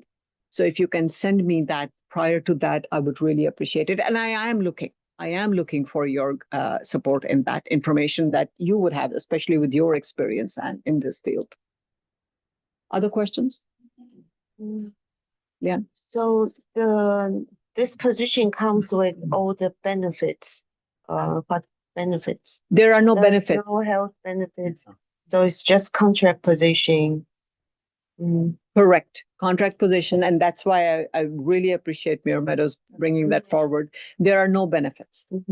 So should we try and reach out to maybe retirees of the city or school district? Whoever is open to the idea of a contract position and it's suitable, it's usually it varies. There is no meeting in July, so there is very little work. That time, the budget has allocated $130,000 for the part-time executive director position. The current executive director's rate is $102 per hour. And so it's typically 20 to 30 hours per month, but it Per week. kind of, Per week. sorry, sorry. 30 per week. Thank you. Thank you for correcting. I've made a couple of mistakes today and I really appreciate you. That's the team effort. You catch me. Thank you. And, but it changes. That's the general average. Yeah. Okay. Other questions or did I miss anything else? Yeah. So you're going to be sending it out, the job posting to all of us? Once it's finalized after the executive committee, but the description that is required from the JPA document, the duties are already outlined here. So if there is anything you want to add to this or suggest, the executive committee will finalize that on the 28th of May.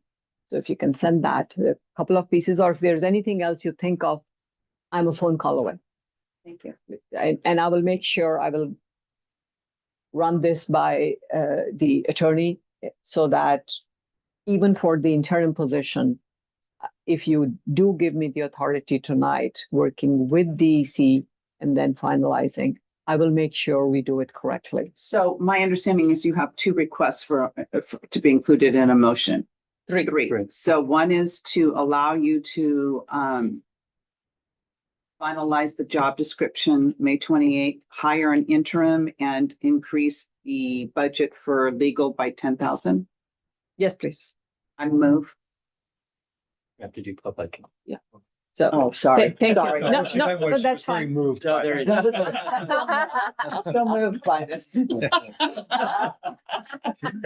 It's a great board. Thank you. I appreciate your support and confidence in me as well as the full executive committee. Let me just take a second to the motion, and then I'll take public comment since there is already a motion. Mayor Meadows seconds that motion. Okay. Yeah. Open for public comment on this item? Anyone online, Shali? No one online has their hand raised. Okay, wonderful. close public comment, bring it back to the board. Any other thoughts? This is more of a question, but because the position, the contract position doesn't require them to be in the county or one of the jurisdictions because it's an administrative role. That's correct too, right? So we don't have to Correct. only look, we could look at, Correct. just over the borders or whatever, so. Correct. Yes. There is no requirement like that, but we do, I am not even sure there's a requirement for the executive director to be present, but that does make sense to be Right. here, No, right. physically be Understood here. that, Yeah. But location. But where they live doesn't technically matter. Correct, Yeah. correct. There, Yeah. there is no limitation to that. And there are 2 meetings that we have every month for sure, except the summer or the Legislative Action Committee with the board meeting, second Thursday. And this year, it's the 4th Thursday that we have the executive committee that meets. And that's typically a couple of weeks lag so that the executive committee can discuss things, agendas, and that they come into the board. And then there are city selection committee meetings as well, which are 2 or 3 times a year. And sometimes they're on different dates, depending on which organizations have assignments, positions open. So that's generally it.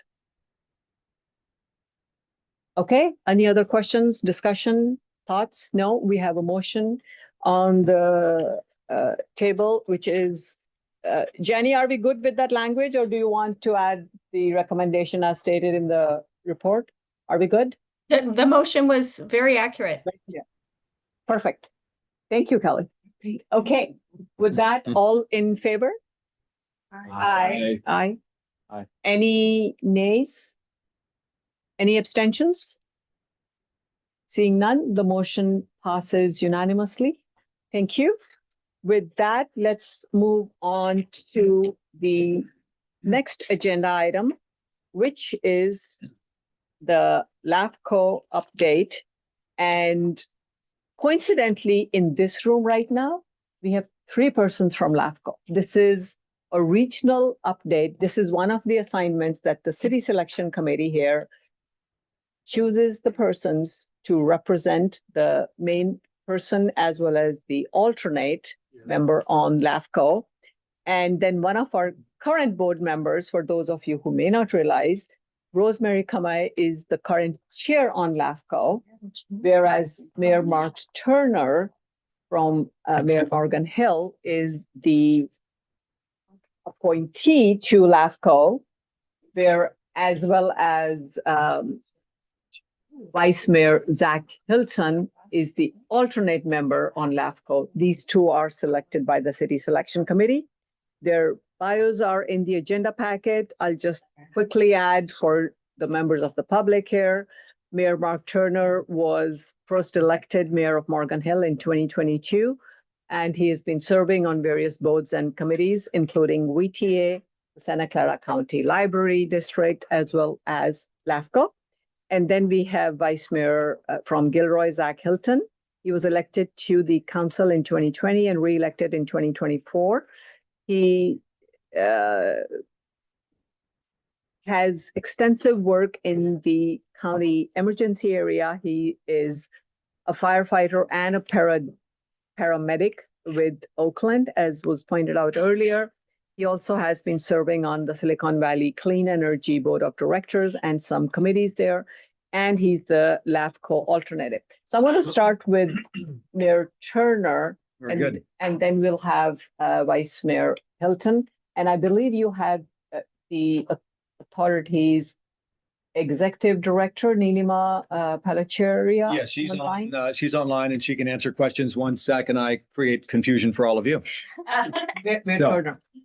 Thank you, and thanks for this opportunity. I want to thank Nilima also for providing information that I'll be forwarding on to you here through this presentation. So first, I'll be talking a little bit about what LAFCO is, what the mission is, and then we're going to be talking a little bit about some of the projects that LAFCO is working on. So it's just kind of a brief presentation here, and then Vice Mayor Hilton will provide some information, and then we'll open it up for Q&A.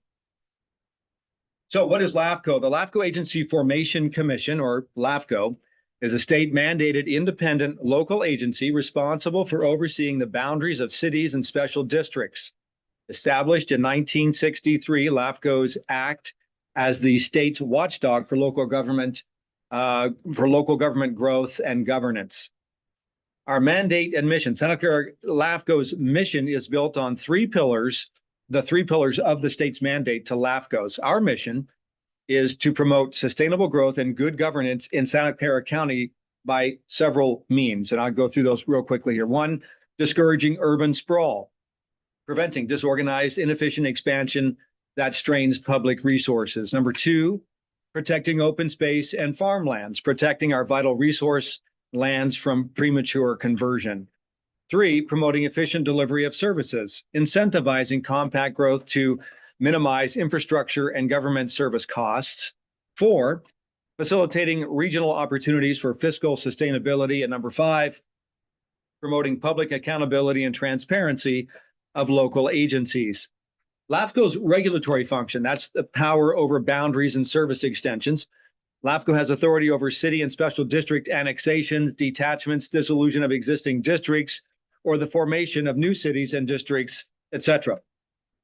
LAFCO approval is also required when a city or district want to extend services beyond their boundaries. While we do not make direct land use decisions, LAFCO's regulation of who provides services and when and where growth occurs determines the landscape of our county. LAFCO's planning function, driving efficiency through service reviews. A key tool in our toolbox is service reviews.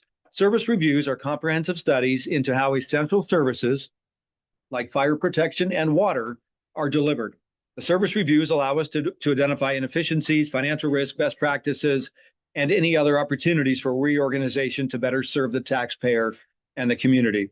Now, a couple of things that we are working on. This will be something some projects we've done and a few that we're currently working on. Last year, we completed a multi-year comprehensive review and update of LAFCO's policies and procedures. The purpose of this update was to align our policies with recent changes to state law, document both current and longstanding practices, and provide clear guidance to agencies, applicants, and the public. With adoption complete, the updated policies have been compiled in LAFCO Policies and Procedures Manual, and the document is now available on the LAFCO website if you find yourself unable to sleep at night. This milestone represents more than a technical update. It marks a significant step toward a clearer, more consistent, and more accessible policy framework for all who engage with LAFCO. And it reflects LAFCO's commitment to transparency and good governance. And so here's a project here that we're currently working on, shaping fire protection services and Santa Clara County. This is one that is more ongoing. LAFCO completed a countywide fire service review, which resulted in over 100 recommendations for the fire protection service improvements. For the most part, agencies received a recommendation favorably. Some reported the need for additional analysis to evaluate feasibility of implementation. Some reported funding concerns to pursue implementation, and a few explained why they were not able to implement them. LAFCO will continue to work with the appropriate agencies to pursue solutions to address the areas in the county that lack an identified local fire service provider. Last year, LAFCO provided a joint application from the South Santa Clara County Fire District and the Santa Clara County Central Fire Protection District for a dissolution of the South County Fire District. That's a lot to say in one sentence. And annexation of its 288 square mile territory to the Central Fire District. If you recall, this was a rather controversial sort of event that took place. LAFCO weighed in on it. The county ended up making decisions on how to proceed. The reorganization aimed to address South County's fire ongoing operating deficit and provide sustainable, reliable fire protection services to the community. This action ensured continuity of fire protection services and strengthened long-term fire protection in South Santa Clara County. This year, LAFCO has received an application from the city of Los Altos for annexation to the Santa Clara County Central Fire Protection District. The Central Fire District supports the annexation. LAFCO will hear this proposal at its June 3rd meeting. All neighboring cities within a 3-mile radius of Los Altos have received notification of the upcoming LAFCO public hearing. Staff report and recommendations will be published on the Friday before the meeting. And what we're currently working on is countywide water and wastewater service review. LAFCO has launched its countywide water and wastewater service review. This effort will provide a comprehensive overview of water, wastewater, and stormwater management services across the county. We'll also evaluate the provision of these services and recommend actions to promote efficient service delivery. The service review will include an assessment of service capacity and infrastructure, financial ability to provide services and governance structures, as well as consideration of future services. And I'm just going to jump down to the end here. LAFCO has received a request for assistance in addressing concerns related to the operations of the Santa Clara County Mosquito Vector Control District. The concerns are about the district's financial transparency and its reduced ability to deliver essential public health services. At its February meeting, LAFCO took action to initiate a focused service review for the district to obtain a clearer picture of the district's financial operation environment. The commission will consider a draft scope of work for the service review at its June meeting. And with that, I'll turn it over to Vice Mayor Hilton.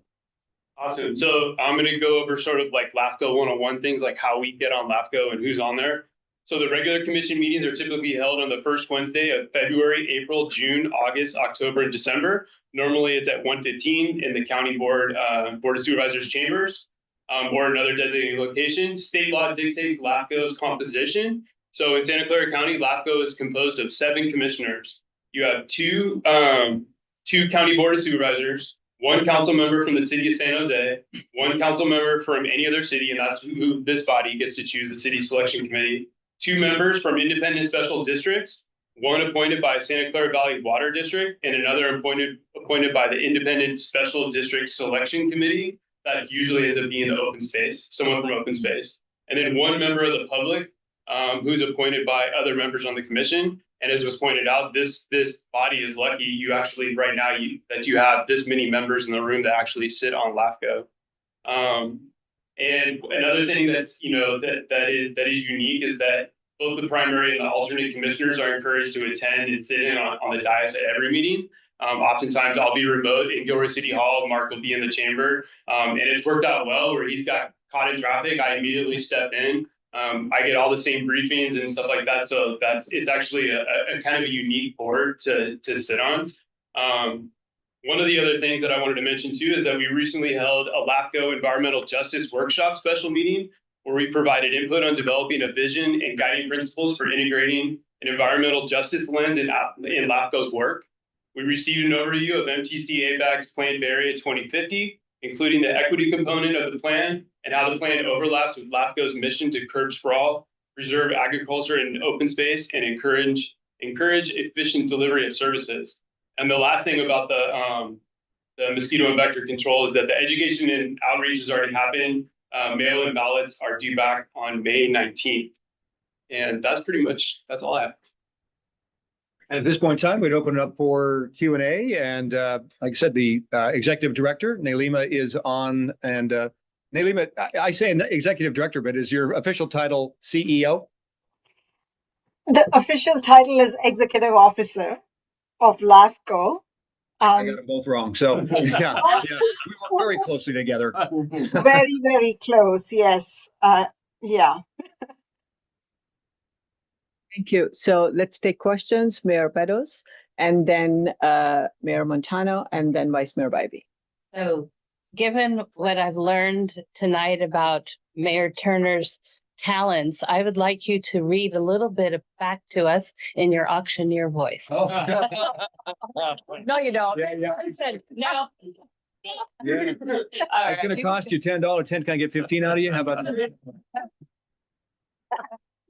Excellent. I'll give you the 10 for charity of your choice. Oh, perfect. Okay, thank you. Yeah, I just Mayor wanted to know, Montano. can you define what sprawl is?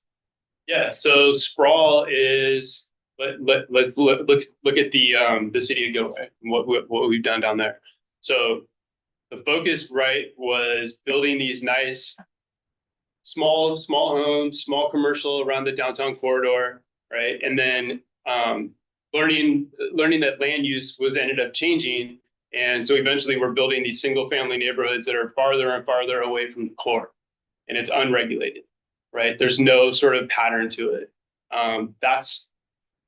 So is that, are you referring to that it's going up to the unincorporated areas, the hillsides? Mm-hmm. Okay. Mm-hmm. Because in Milpitas, we have a hillside ordinance that you cannot build, and it went to the voters. for 20 years, you cannot, cannot build in the foothills. And so every 20 years, it comes back and the voters vote on it. But the county is contradicting what we, the voters, have wanted. We didn't want to see any sprawl, any homes overtaking our hillsides, but we see that the county is allowing, sprawl, I guess, a lot of houses to be built on it. Yeah. So what do you do about that?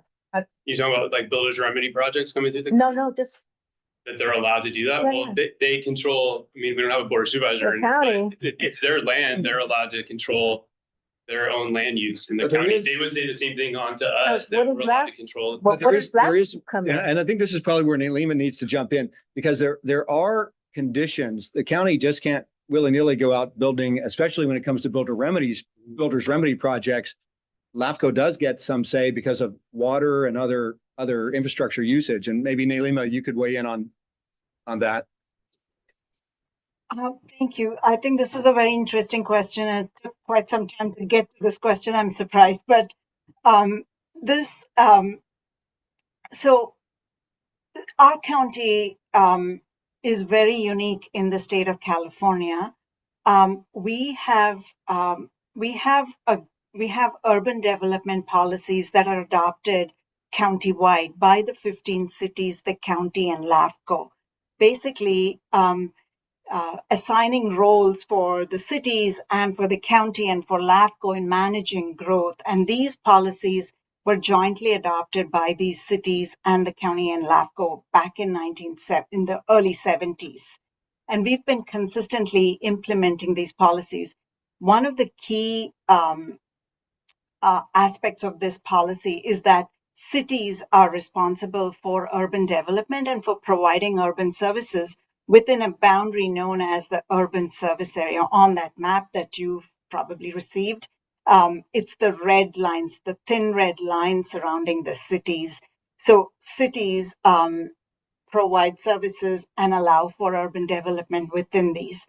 Now, the county's role and commitment is to stay out of the urban development business, right? They are there to provide social services, health, law, all of that. And our county really does not provide any urban services. The county does not have a public works department. They do not provide sewer or water. The very limited neighborhoods in the county that receive services through maybe special districts or county service areas. However, and one of the other things that the county did in its commitment to keeping rural areas rural is to having densities that are very low densities that do not require urban services, that can be accommodated with on-site services like a well or a septic system, right? So the density and the intensity of urban development is very low. However, the county, the lands, there are possibilities that rural residential development can happen on the county. And this is outside of the builder's remedy topic, right? We are just talking about general development in the county. So rural residential development could happen in the hillsides. And the county has very, so usually the zoning is 120 acres based on slope density, right? So it's pretty low density. And then to complicate matters, now there's the builder's remedy that does not follow the land use requirements that the county has in place or any of the other cities. And the county is faced with certain projects that are much more dependent on public services that would require public services such as sewer or water. And that's where the conflict comes in with the established policies that we've had in place for the longest time. So I guess I just want to find out, if someone wants to build up in the hillsides, they go to the county or do they go through LAFCO? County. Because I know they use wells. They build a well. County planning department. Yeah. And if it's zoned for it, then they can build that. But if it's open space, you can't go in there and say, I want to build a private mansion. They would tell you the same way our planning departments would. They would say, sorry, it's not zoned for that. There's need to. So Nilima touched upon a very important word here, which is the urban service area. Thank you for bringing these maps. So the red line is the urban service area and the orange line is the sphere of influence. Those are the key things. And I know Mayor Klein has a question, but if you can please indulge for a second. Nilima, can you tell us, I'm looking at the map, which are the cities that are not directly impacted by LAFCO? Because there are only a couple of cities that I can see that do not have a direct sphere of influence outside, because those are the cities that don't have to worry as much. I have not worked at LAFCO, but I'm very interested in land use. So which are those cities, Nilima, rather than saying which are, because the majority of our cities here in our county can be impacted by the work that LAFCO does, right? Or not impacted by LAFCO, but you help us deal with those issues. Right. So LAFCO, of course, has countywide jurisdiction, and any changes to any city boundaries would be subject to LAFCO. So you would think that as you can see on the map, the South County cities, Morgan Hill and Gilroy, have more opportunity for expanding outwards, and that's one time that they would approach LAFCO for those boundary changes. You'd be surprised also that we get applications not just from those cities, but from others. So, for example, we could get an application from the city of Los Altos and from city of Los Altos Hills, where there may be some boundary changes between the cities. We've had applications between San Jose and Campbell, for instance, where there are some lands that are going to be detached from the city of San Jose and annexed into the city of Campbell. That would require a LAFCO approval. So different levels of complexity, but we do see applications from different cities. Thank you, Nilima. You touched upon the point I was looking at. And no, that was not a question I fed her before. I have actually never spoken with Nilima before. Mayor Klein. Yes, you talked about vector control and an evaluation of vector control operations beyond the cities. What report are you looking back? Because, there's the assessment, the county assessment that's currently happening to bring in an additional 8.5 million into their operations. Are you looking at operations beyond what currently is there in more unincorporated area, or what do you evaluate? What's LAFCO looking at evaluating? It's the service review model is what it is. So everything we talked about doing the service reviews and she talked about, that's what we would do since they're a district.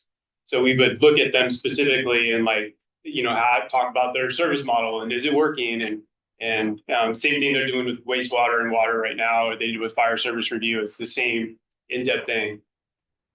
Okay.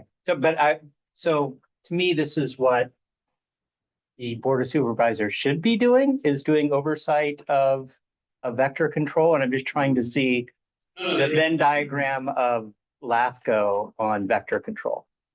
Nilima, do you want to weigh in? Sure, I can do that. That's a good question. So LAFCO, as Commissioner Turner pointed out, one of LAFCO's mission is to promote transparency and accountability of public agencies, local agencies in the county. And one of the ways we do that is through service reviews. We have a responsibility for special districts, the governance of special districts in this county. Yes, the Vector Control District is a countywide district. It's governed by the County Board of Supervisors. Just a little bit of history on how this came about to LAFCO. A few months ago, a group of employees and union members of the agency brought some concerns to LAFCO about the financial transparency of the district, as well as some operational issues, and requested that LAFCO conduct a service review of the district. And the commission considered that, and we had completed a service review of the district back in 2013, and the commission agreed that it was time for LAFCO to conduct a service review in order to evaluate whether there were any concerns, but wanted to hold off on the service review to allow the district to go through the benefit assessment process and complete that process one way or the other before LAFCO starts the service review. So, Okay. so that's really I appreciate that from a governance standpoint. I wish you had that review before the supervisors were asking and the Vector district was asking for an additional $8.5 million because, you know, their estimation right now is they will be $3 million short in 2027 fiscal year because they've eaten through the reserves because of extra operation. But when I was asking my supervisor on trying to get more information on exactly what the information you're asking for right now, no one seems to be able to provide the details on operationally where they're really spending their money, except at a very high level and all that. So I look forward to seeing what this report says. I wish it was 6 months earlier, but it is what it is. So you're bringing up a unique thing that happened to us is that through public comment, through advocacy of that bargaining group, brought that to our attention. Right. So it came from them. It wasn't your typical like, oh, we're going to do this in 2 years. They were like, no, you're going to do this now. So they came on their own, not working from the county, but as a bargaining unit and told us this. And it basically compelled LAFCO staff to say, okay, commissioners, do you guys want to look at this sooner? And the answer was yes. And we had not a full on review on it, but yeah, it took a different turn. Now, going back to what you talked about, where the board of supervisors should be the ones overseeing the vector control, that is true. But same thing with the fire service review. I usually tell people kind of look at this as like a civil grand jury report. They're going to do their own independent audit, their own independent surveys, and tell you what should be better with Sunnyvale DPS. Right. It's up to you to read the report and go, hey, actually, maybe there's something in here that's beneficial. It's done independently. And then it's up to you, Sunnyvale to write a response back to it. You're never tied into doing any of it, but you should, you should play a role in it and obviously look at it, that independent part of it. Absolutely. So I look forward to seeing that report. Me Thank too. you. Thank you for your work. And yes, I agree with you. Yep. This board's experience brings out so many conversations and discussions. So I know we are taking a little longer, but this is very meaningful and impacts everyone. That's the reason I asked that question. Vice Mayor Bybee. Following up on that mail ballot election, is who is the body that called the election? Is it LAFCO or is it the Board of Supervisors? Board of Supervisors, they authorized it. And is that, it's a new fee, is that correct? What? It's a new fee? It would be New assessment on a new that assessment. duplicates basically the sum total of the previous two assessments. But is that, in response to the deficit that the county has, and so now they're looking for No. a revenue It's a stream? separate district. Okay. It's its own independent district, just like the Central Fire District is its own independent district. None of these are part of the. But why suddenly are we being assessed when we haven't in the past? What? So we have been assessed in the past. So there's a 1997 and a 2005 assessment. So your property taxes right now are being assessed, single family home, about $15 a year. So quick summary, vector control has been expending more because of mosquito issues and specific issues found over the last few years. They estimate that in 2027, they will be $3 million in deficit. And so a year ago, so before even Measure A, they were kicking off the concept of adding a new assessment. Of course, they finally got that polling back and everything, and in the in between, they did Measure A. But they're a fully funded operation through property tax assessments. So if it passes on May 19th, then single family will have $30 basically a year paying for vector control. Thank you. Sorry. Something I've dug into. Thank you. I appreciate you bringing that here. It just seemed odd to me to get this little thing in the mail and no public information about it. In my view. Okay, other thoughts, comments? Seeing none, let's move on to the next agenda item. Thank you, Neelima. Thanks, guys. Thank you. Thanks. Thank you so much. Thank you. The next one is the Legislative Action Committee update, and the LAC Chair, Second Vice President, will be talking about the bills that were recommended to us by the LAC. Absolutely. So real briefly, many of you were in the meeting. The LAC heard 7 bills, ended up recommending support positions for all 7 of the bills. They are in the LAC agenda, but very briefly, we had a bill on the California Public Records Act that would make things easier for our city clerks and ourselves. A bill on RENA, a bill on e-bikes, a bill on the Santa Cruz Mountains, natural statewide significance, the designation, a bill on the Housing Assistance and Prevention Program, HAP, that would allow smaller jurisdictions to access that funding, a bill on waste hauler fees, and a bill that would allow cities to reconstitute development agencies in the event of a disaster. And they were all passed by BLAC. Okay, questions? Open for public comment? Anyone online? No one online has their hand raised. Okay, thank you. And closing public comment, bringing it back to the board. Do you want a motion? I know I abstained on some, and I think Liang also abstained on some. So did, yeah, most of us. So pretty much we should do a separate, right? I'm seeing nods. Because I know the persons who were here on LAC and are still here, I'm assuming the votes will be the same. Okay, so what do you recommend? I would just say, I think we have few enough people here that some of them might not pass if we do that. That's my concern. And so, I mean, totally up to the group.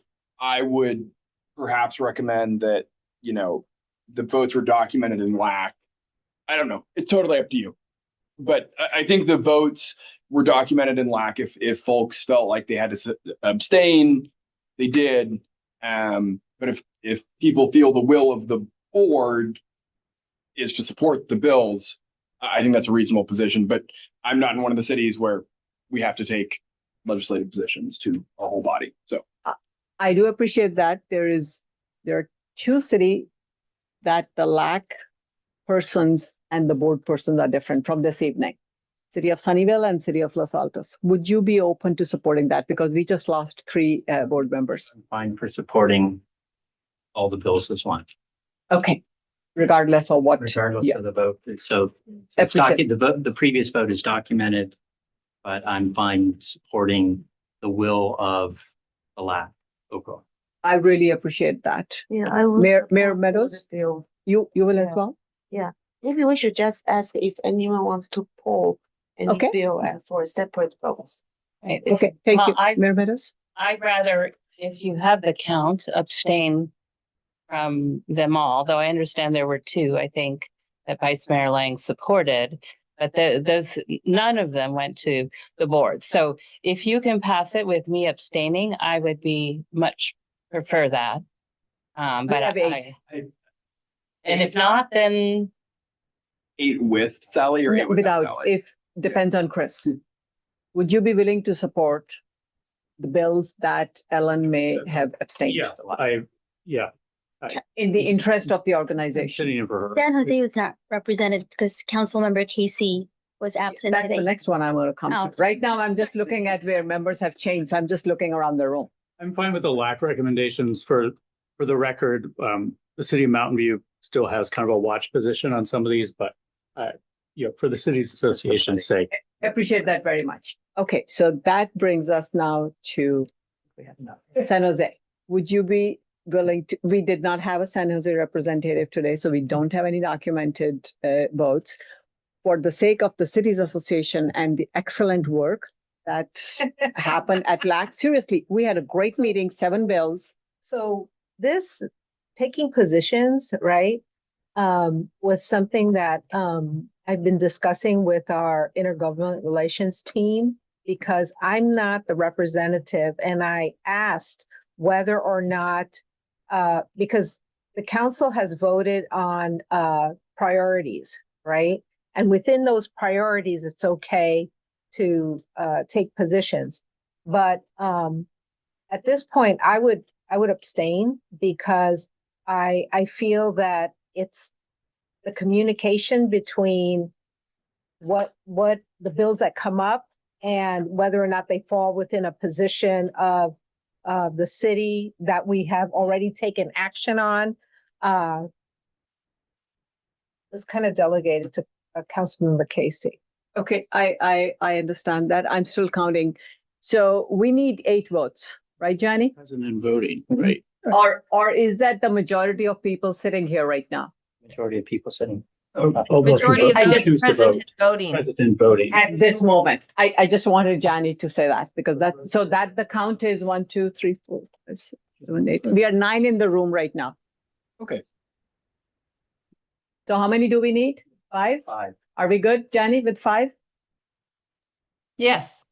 Okay, go ahead and make a motion. Yeah, I'll move approval of the 7 bills. I'll second. By Klein. Okay, Shali, why don't you take a vote on this one by name? Why don't you just start this way? It might be simpler. Okay. Clark, Yes. Klein, Yes. Moore, Yes. Walia, Yes. Chow. Yes, I just want to make a comment. I did abstain on 2 of the bills, but I think those 2 the city is likely inclined to support. It's just I'm not so sure. So I think for the board vote, I can support it. I appreciate that very much, Vice Mayor Chow. My city doesn't take a position. You know, I abstained on some earlier. Yeah. But as Mayor Klein has very correctly said, we do need to keep the Workforce Cities Association moving. We did excellent work. We need these letters to go so that our voice as an association is heard in Sacramento. So I appreciate your support. Thank you. May, Abstain. Meadows, Abstain. Shannon, Yes. Ivy. Well, I'm conflicted as well because I abstained on a couple of them because I don't have the authority from, my city hasn't, it's not within our legislative guidelines on some of the ones I abstained on. So I'm conflicted on that. She can abstain. She can abstain. We have 1, 2, 3. Yes, we're fine. You counted? Okay. With 6 and 3 abstentions. Abstain. Oh, Say I'm abstain. Abstain. okay, I'm sorry. I jumped the gun. With 6 ayes and 3 abstentions, motion passes. Wonderful. Thank you. Thank you. Thank you, Chair. LAC Chair, you did an excellent job. It was a very informative and good discussion, and we took a position on all 7. So thank you for that excellent work. With that, let's move up to item number 7, which is Santa Clara County update. And Steve Preminger, we finally do make time for you. It's 9:11. Let's quickly get through this. Thank you, Steve. No. So the one thing I want to say, Santa Clara County, a county of about 2 million people, has about 40% of our residents that are immigrants, that are fresh to America. In that context, today, the county and some cities and a lot of community-based organizations held a press conference decrying the potential building of an ICE facility in the southern portion of the county. The county executive, James Williams, made very strong statements that we will not allow ICE to put up a prison-like structure in our county to keep our residents afraid and intimidated. So I just wanted to make that comment. If you haven't heard about it, it looks like most of you have. It'll certainly be in the news the next day or so. It'll bring the reign of the Trump administration on us, but we're used to that. Sure will. That's my report. I have a lot more to say, but I'll. Thank you very much, Steve, for all your support and collaboration with this association. With that, by the way, this group, as you can read, is not ready to leave. We are here if it takes another couple of minutes. The ones who needed to leave because of the distance are gone. So thank you. Thank you. Item number 8, Santa Clara County City Managers Association update. And we have Leslie Arroyo from my beautiful city of Saratoga.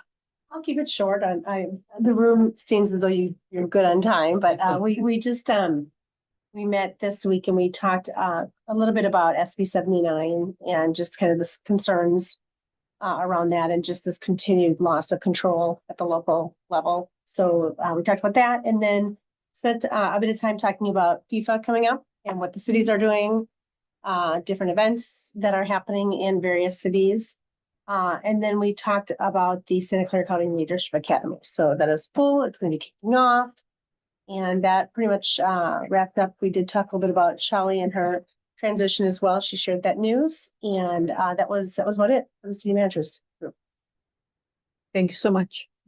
Just really quick, did you get a sense, SB 79 doesn't impact a city like a town like Los Gatos. I imagine it doesn't impact Saratoga. How many, like, do you have a ballpark of how many cities? Like half? Oh, not even. Okay, not even. Yeah. Okay. Mm-hmm. Mm-hmm. Okay, It wasn't, and it kind of it went from that discussion into just kind of more, Lamenting the loss of land use control. it's more like what other things are going to take away, like park and move fees, SB 9, stuff like that. So, yeah. It's basically light rail and Caltrain stations. Yeah. Of those are the cities that are, Mhm. yeah. Okay. Thank you so much for the report. And with that, we move up to our executive director's update. My last one. Yes. Oh my gosh. Well, I want to start by thanking everyone for the opportunity to serve this organization and for the plaque. I was not expecting that. So thank you for your kind words. I just want everyone to know that I'm working now, focusing mainly on the transition. My goal is that for the person who steps into this role to be successful on day one. And so I'm working with our treasurer, with our chair, our board president, everybody, our legal team, just to make sure I didn't realize how much of the work that I do is in my head. And so putting it down, it's going to take a little bit of time, but all the passwords, all the logins, all the nitty gritty, like all of that will be turned over. So that's where my focus is. And we appreciate that very much. Thank you. Joys and challenges. That's one. And I'm going to start with you. You had a joy just a few days ago. We had our grand opening of the library and it was well attended with, I'd say, thousands of people. Wow. A mad dash in when the doors opened, but and several council members were there to witness it. And so it was a beautiful building and long time in the making, but we're very pleased. And I believe the library and the county are very pleased as well. Thank you. And I have one other joy. I have a new grandson. Congratulations. My third. Okay. 3 boys, and he was born on May 1st. So Congratulations. the That's- challenge is he lives in the Dominican Republic, but so I don't get to grab him and hold him. Okay. It's still a joy. That's special. That's wonderful. And for the library, which also has virtual things these days, I was virtually present, as you know. Yeah. I planned to be physically present, but then I ended up being virtually present at that moment. Thank you. Very special. Other joys, challenges? More. My quick joy / plug is that I'm planning a youth event this weekend at West Valley College in your city in Saratoga. I actually have students from most of your cities that are attending. We've got 200 high school students there. But if our headliner is Steve Wozniak, which is very exciting. He's a constituent, so he had to say yes.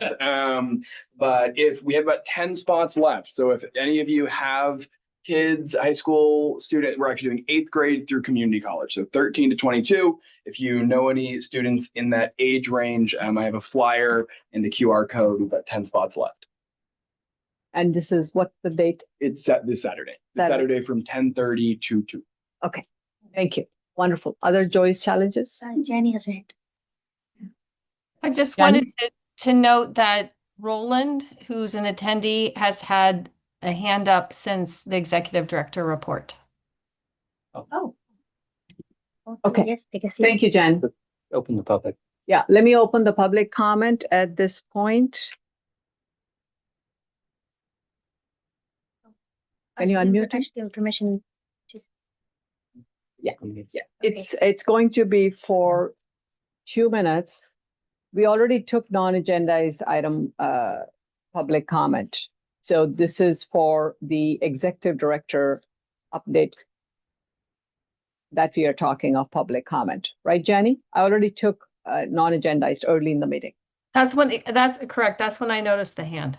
Okay, so it's if the comment is related to the executive director update, you have 2 minutes for that. Or the previous. Talking is good permitted evening. for Roland. Good evening, and thank you for the opportunity. It's a very brief clarification comment on SB 79 and Caltrain stations, specifically that SB 79 itself, if you look at it normally, and then I'm going to tell you about the exception, does not apply to any of the stations south of Tamian because there is insufficient Caltrain traffic for it to apply. Now, having said that, I don't know about Morgan Hill, but definitely in Gilroy, if the station itself is owned by VTA, VTA can pretty much do anything they want and completely ignore local zoning because they're a special district. And that concludes my comments. Thank you. Thank you so much for sharing that with us. And I apologize for we didn't see you, but I'm glad we got your comment in. And thank you so much, Jenny, for checking on that. Other joys and challenges?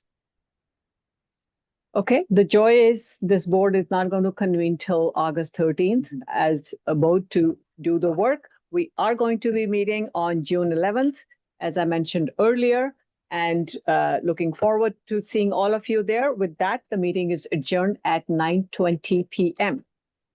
Thank you.